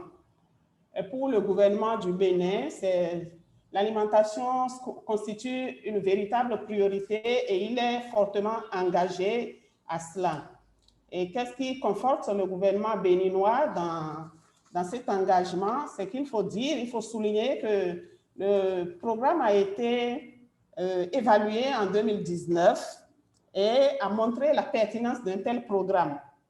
En dehors de cela, il faut dire qu'une étude spécifique faite au Bénin a permis de montrer que pour $1 investi à terme, le gain est de 5,2 $. Donc, investir dans l'alimentation scolaire pour le Bénin, c'est une bonne chose. Et l'objectif, en fait, c'est de contribuer à la réduction de la pauvreté et de régler un peu les questions de sous-scolarisation, de déscolarisation dans les régions. Et nous y travaillons. L'engagement du gouvernement sur ce plan n'est plus à démontrer. Nous travaillons pour relever les défis. Et les défis qui se posent, c'est peut-être... il faut peut-être que je parle peut-être des points forts d'abord. Les points forts, c'est l'achat sur le marché local de la totalité du maïs et du haricot, les céréales et les légumineuses qui font partie du panier alimentaire c'est acheter localement et consommer dans les cantines. C'est un avantage pour le marché local. Maintenant, en matière de défis, l'ambition du gouvernement étant très grande et louable, il est quand même important de mettre en place un système de financement innovant qui peut impliquer des partenaires potentiels pour la mobilisation de ressources complémentaires au profit de l'alimentation scolaire en vue de couvrir toutes les écoles du territoire national. Nous avons besoin de construire des magasins de stockage, des cuisines, des réfectoires dans les écoles à cantine. Un effort est déjà fait, mais au regard de l'ambition, il faut travailler davantage. Il faut aussi la mise en place de points d'eau dans les écoles à cantine parce que c'est très nécessaire. Sans eau, il sera difficile de mettre en œuvre convenablement le programme d'alimentation scolaire. Il faut dire qu'à terme, le gouvernement béninois vise bien une couverture de 100%, une école, une cantine scolaire, et nous y travaillons. Merci beaucoup. Et bonne fête de l'alimentation scolaire à chacun et à tous. Bonne réflexion. Merci beaucoup. Et pour le bien-être des enfants béninois, nous espérons que nous allons tous arriver à 100% de couverture. Thank you very much. And there we heard about the commitments of the government of Benin. And this brings us to the end of this act, this part of the celebration, where we heard from member states talking about what they're doing to further school feeding and the commitments they're making for that to continue to grow, but also particularly in the area of homegrown school feeding. Now, if you just joined this celebration today, it is important to note that we started yesterday with a technical session. And yesterday we had reflections with amazing panels from a number of countries. We heard about the progress being made and shared experiences and best practices from the continent on issues around homegrown school feeding and the contributions that school feeding has made in promoting human capital development through education, nutrition, health, and social protection gains, and in promoting rural and local economic development through its ability to provide livelihoods gains to smallholder farmers, rural cooperatives, and other areas across the school feeding value chain. That came through yesterday. We heard about the white policy paper that is under development by the Homegrown School Feeding Cluster that makes the case for the importance of investing in homegrown school feeding, for building resilient food systems and improved nutrition. That was from yesterday. We were also taking on a tour of Africa, just like we've just had today. And we went across different countries, from Senegal to Egypt, to Rwanda, to Botswana, to the Democratic Republic of Congo, where we heard government representatives present their school meal programs and how they've made efforts to engender a multi-sectoral approach to school feeding. We've just heard that again. School feeding is important for human development. It is important for human capital development. It is important for the education of children. It is important for health and nutrition. But it is very important for the youth of this continent, of this very great continent. So now, for a youth, to bring in some youthful energy into this celebration, I would like to welcome Angel Mbuthia, the Secretary for Gender and International Relations of the All Africa Students Union, and a 100 million campaign ambassador and youth advocate. This is about the future of Africa. This is about the youth of Africa. This is about the children of Africa. Angel, speak for them.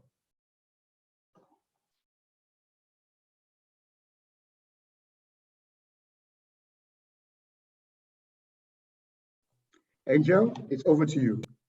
All right, thank you so much, Excellencies and distinguished guests. Thank you for having me here today. It is a great honor to be here as leaders from across the continent to speak on this very important and timely issue. We have had some heartening commitments from leaders today, and it is very encouraging to see governments recognizing the importance of school feeding programs and pledging to take action. We know that investing in school health and nutrition is a key factor in ending the learning crisis. School meals prevent hunger and enhance children's ability to learn because we know that a hungry stomach has no ears.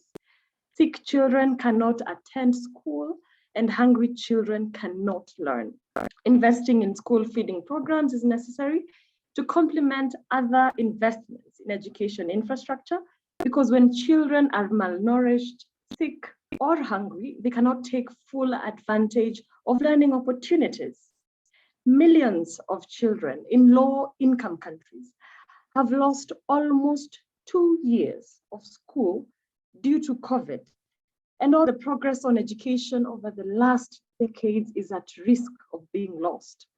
Stopping this enormous loss of potential requires attention to the well-being of children, including their health and nutrition. The school closures during COVID caused 370 million children to miss out on meals and essential health services globally, and over half are still without access today.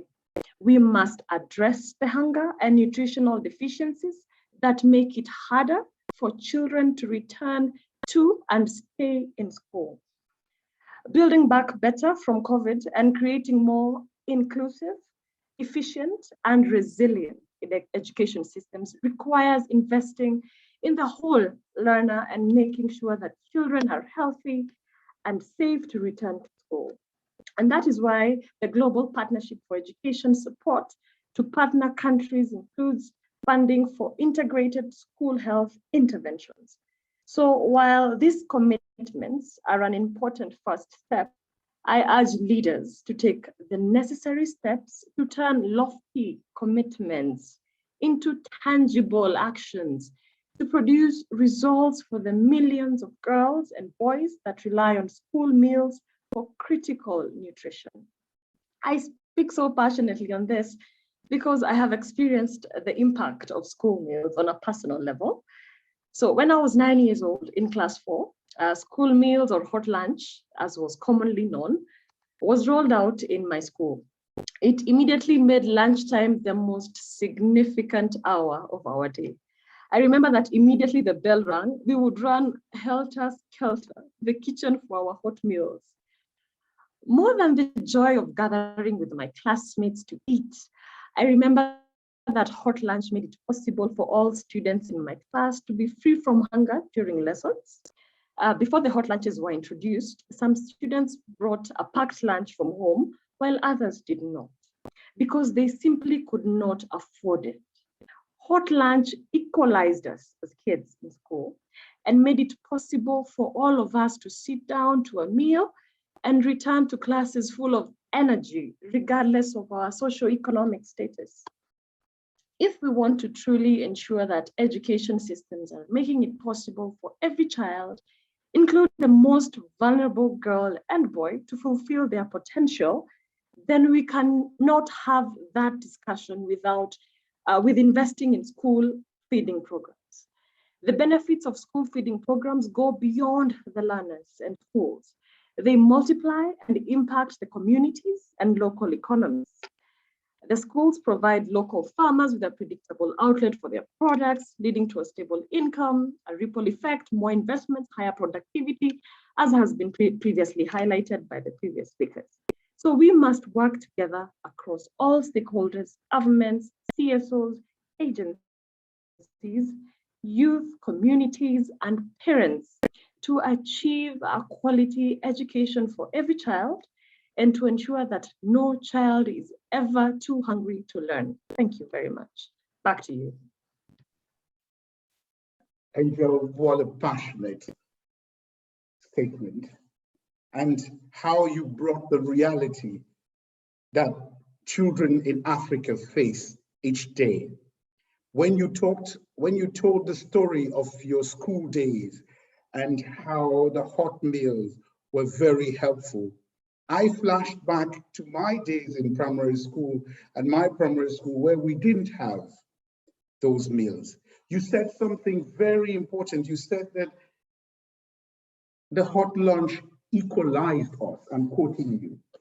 And I remember how it was the inequality that happened when we used to have the breaks, but that you needed to have your own money from your parents to be able to go to what was called the dining shed to be able to buy some food.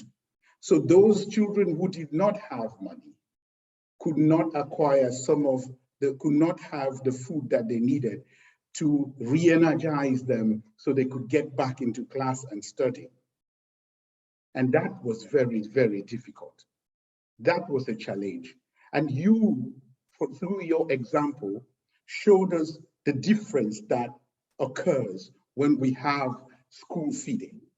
And it's even better when you have it as an integrated form, the way that it comes through homegrown school feeding, where you've got the supplies coming from the communities around, and it's improving the businesses and supporting the rural smallholder farmers and even the storekeepers and all around if it's happening in an urban area. This is what we are talking about, and we hope that the leaders who are here today have heard your voice, that we move from further commitment to even further action. Now we're getting to the final act of our celebration. And because this is a very significant moment and a significant day, it requires our collective voice to anchor these commitments in record. We've got to put it down somewhere so we can reference it the next time and we can use it as the piece to lead us towards that development we want when it comes to school feeding. That's why we're going to be working on the presentation of a draft communique of the 7th Africa Day of School Feeding.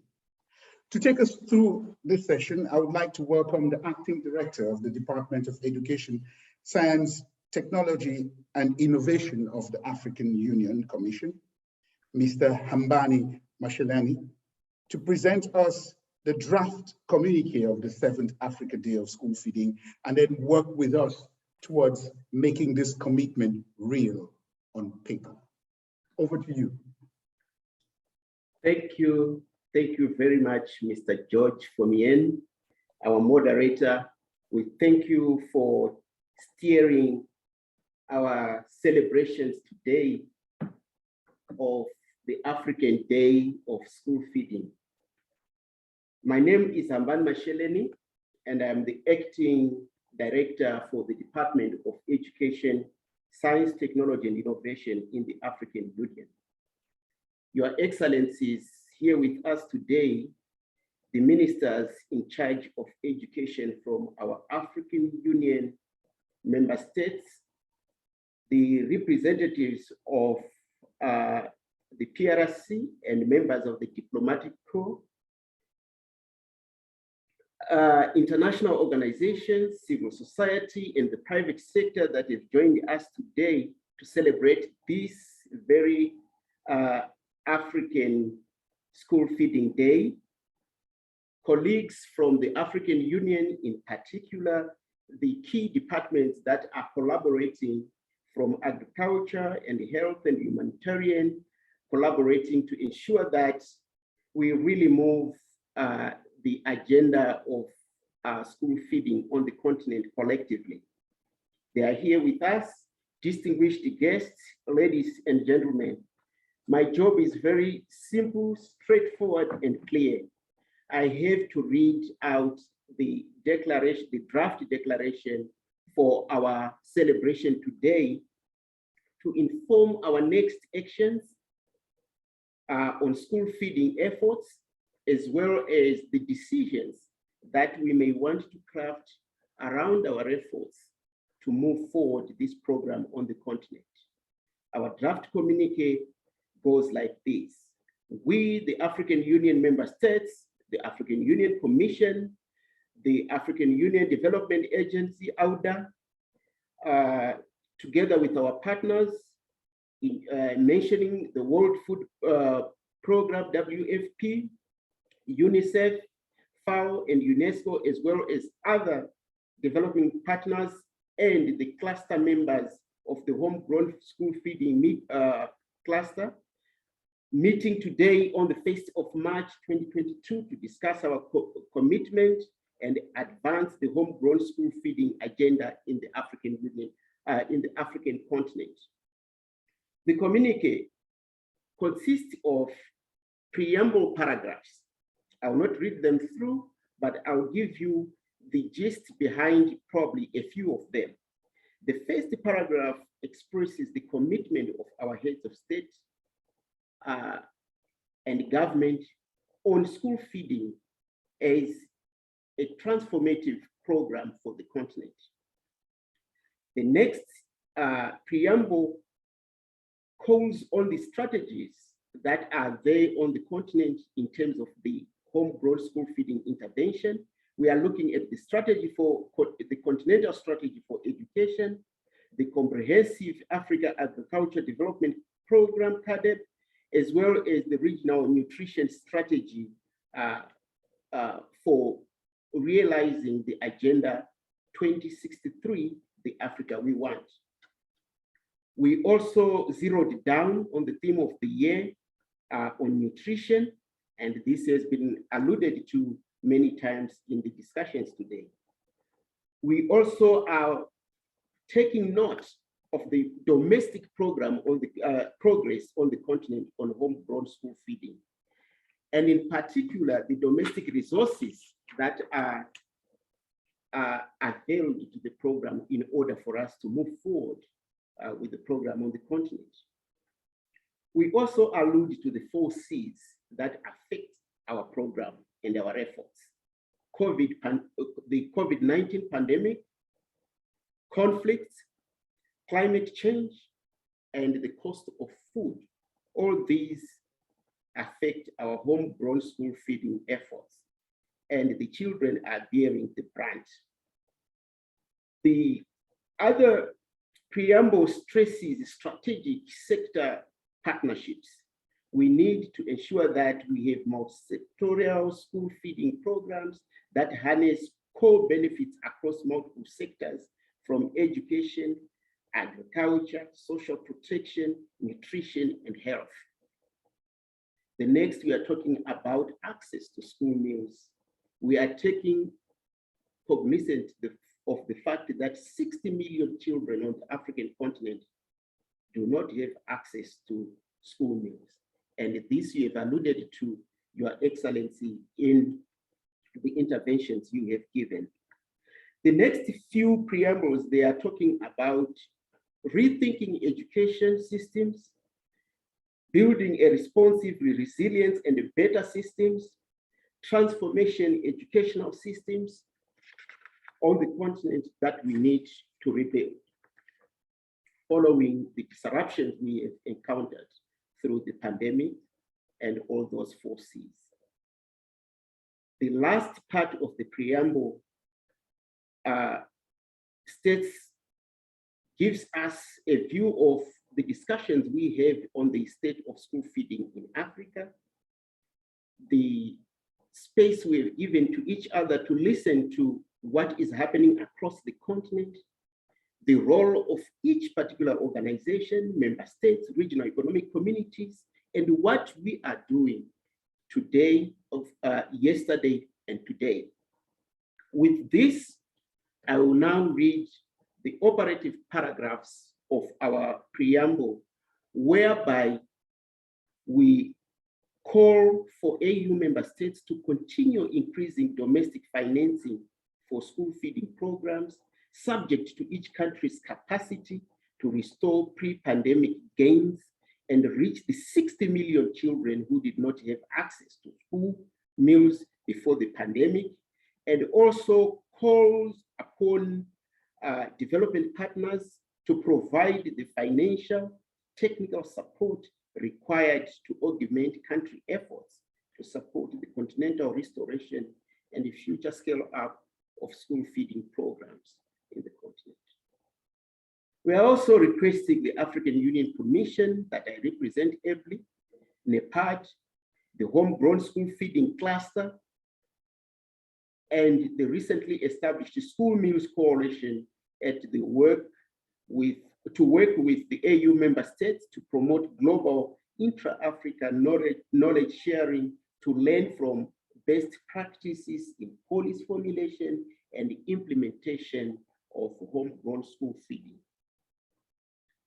We endorse the AU NEPAD homegrown school feeding implementation guidelines and the UNESCO ICBA Teachers Guide on School Feeding, and urge our member states to put these guidelines in use, tailoring their application to fit country contexts to realize the transformational and multi-sectorial benefits of school feeding.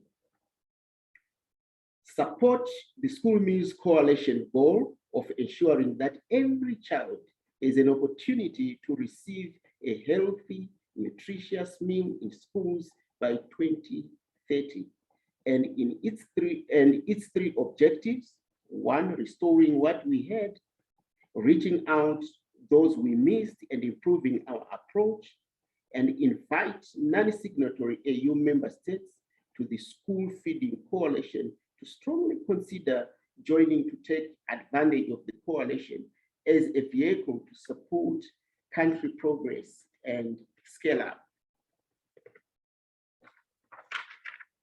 We are strongly encouraging member states to move towards developing national plans, roadmaps towards establishing sustainable and self-reliant programs, and suggest to them that such processes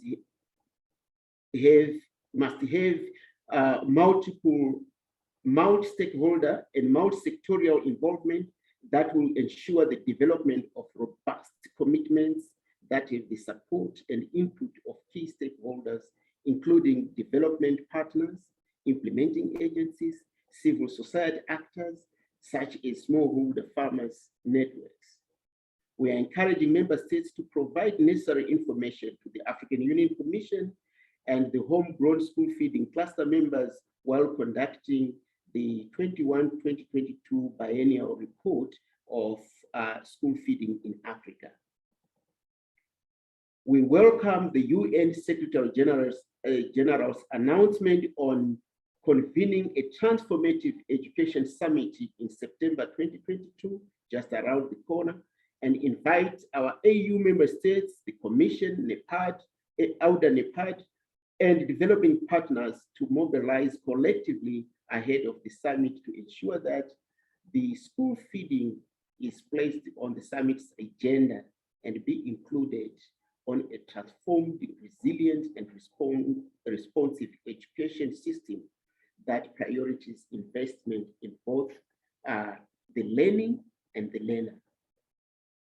Now we adopt this communique and further request the AU Commission, our NEPAD development partners, specifically those in the homegrown school feeding cluster, to work with member states on implementing school feeding related policies and commit to review progress on their implementation, including progress on the implementation of this communique during the 2023 African School Feeding Day, continental commemoration, as a means of accelerating the implementation of commitments to get school feeding programs back on track and scale up to mitigate against impacts that key drivers of hunger and malnutrition have on school-aged children, and promote human capital development and the expansion of rural and local economic opportunities, done virtually on this March 2022. One thing I would like to raise before I give the floor back to the moderator is also to request member states to start considering expressing commitment to hosting the next African School Feeding Day on 2023.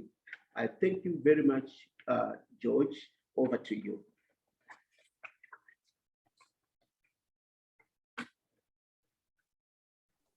Thank you very much.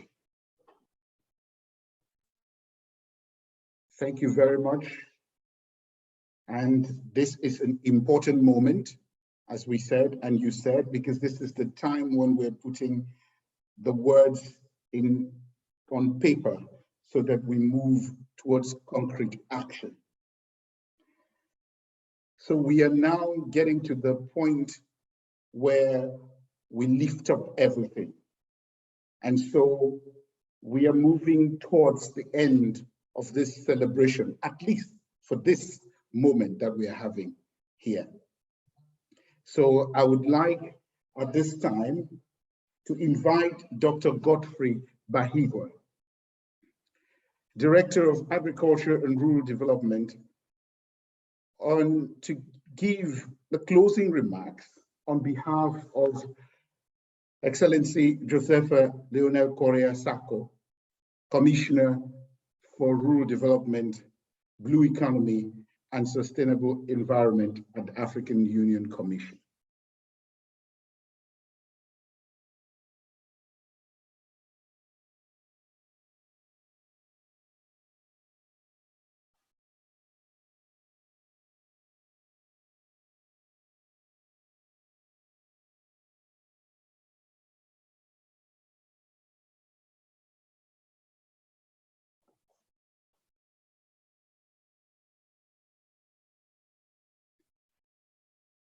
If it's possible for us to have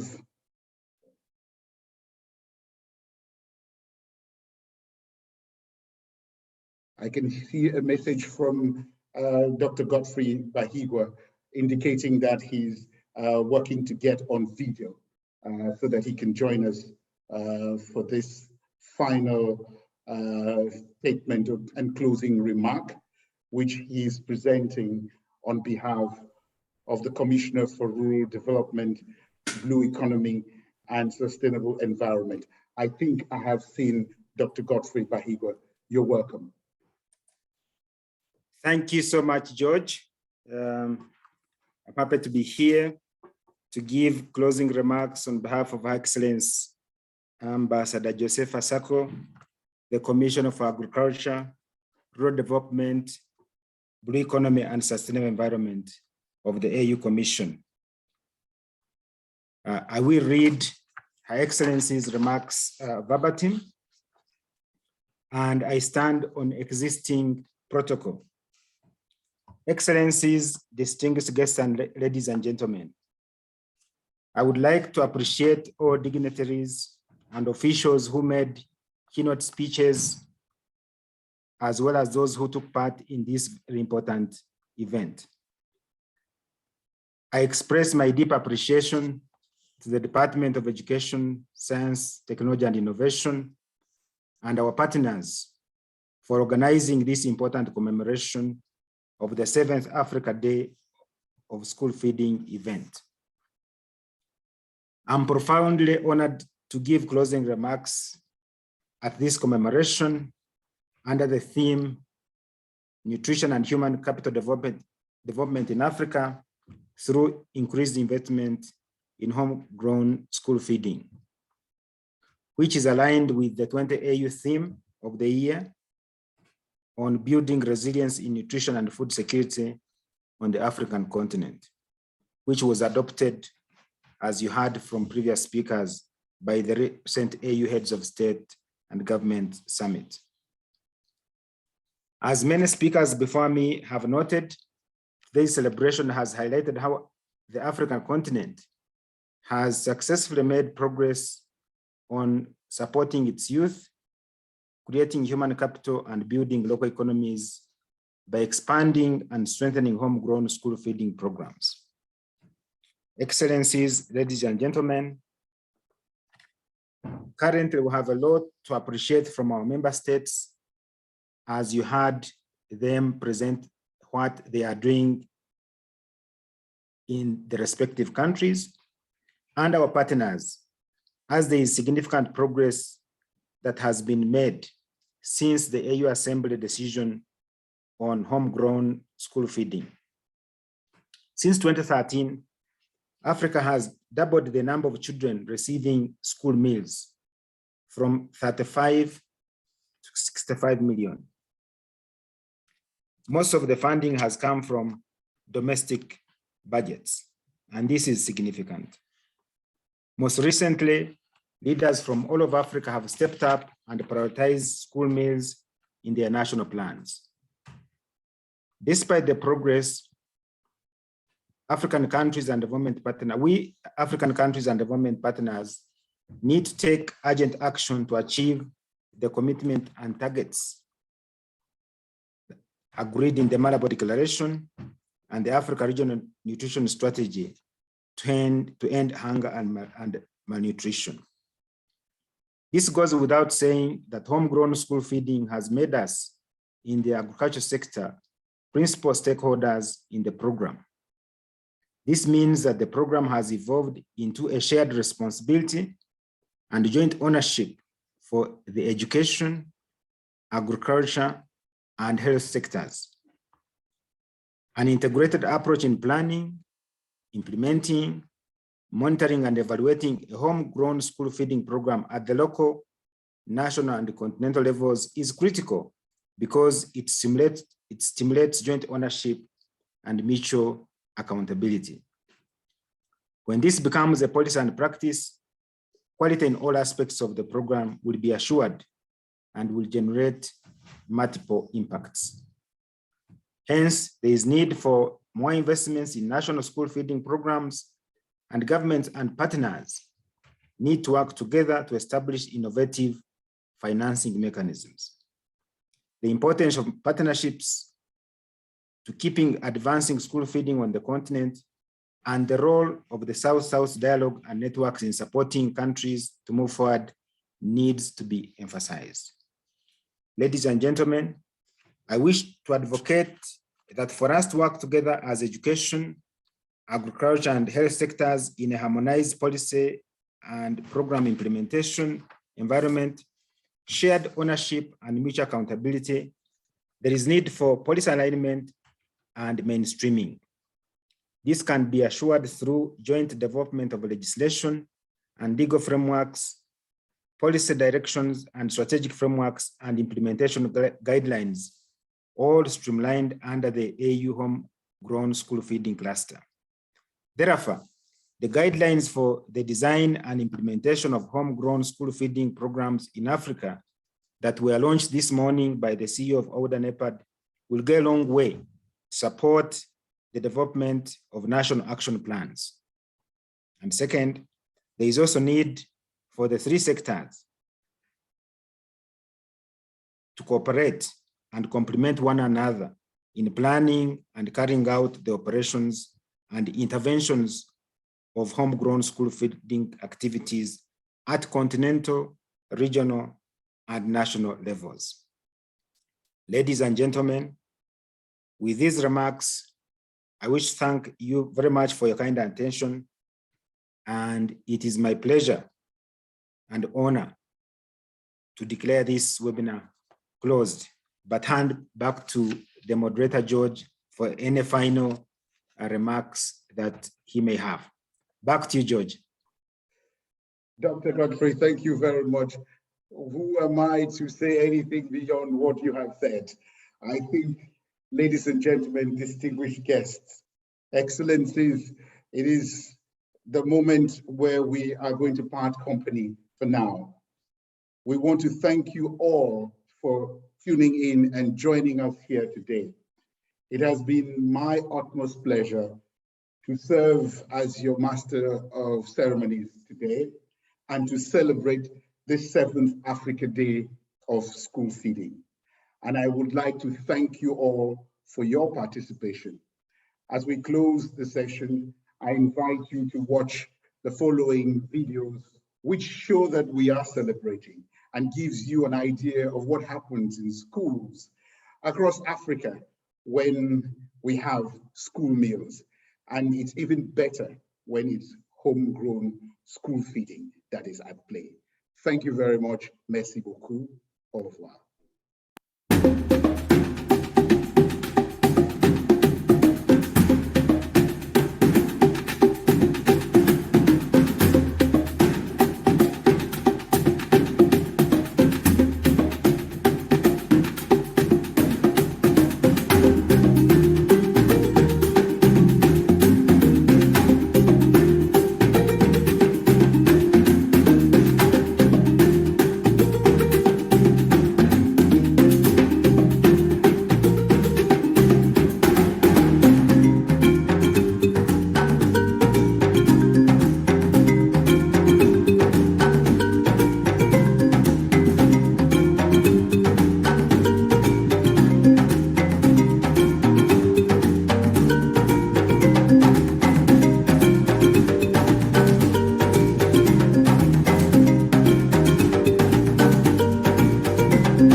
Laissez-moi vous raconter des choses bonnes à savoir.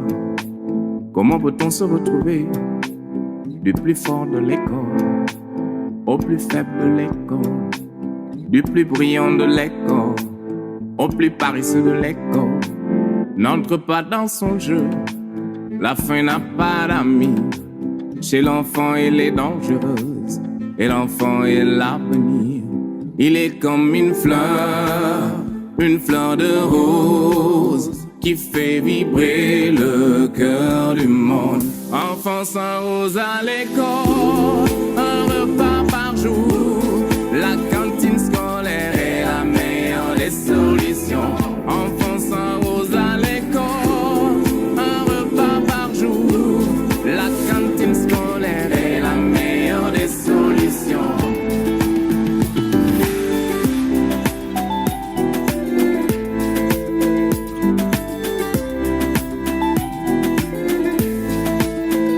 L'enfant a de l'inspiration en mangeant tous les jours à l'école. On mouille mieux le chiffon pour bien effacer le tableau, mais on remplit bien le bidon pour bien tenir la craie en main. Leurs difficultés nous maîtrisent, leur fragilité nous inspire. Qu'en investissant dans le capital humain, nous développons ce pays. Arrosons, nourrissons-les, entretenons nos fleurs de rose qui font vibrer le cœur du monde. Enfants sans rose à l'école, un repas par jour. La cantine scolaire est la meilleure des solutions. Enfants sans rose à l'école, un repas par jour. La cantine scolaire est la meilleure des solutions.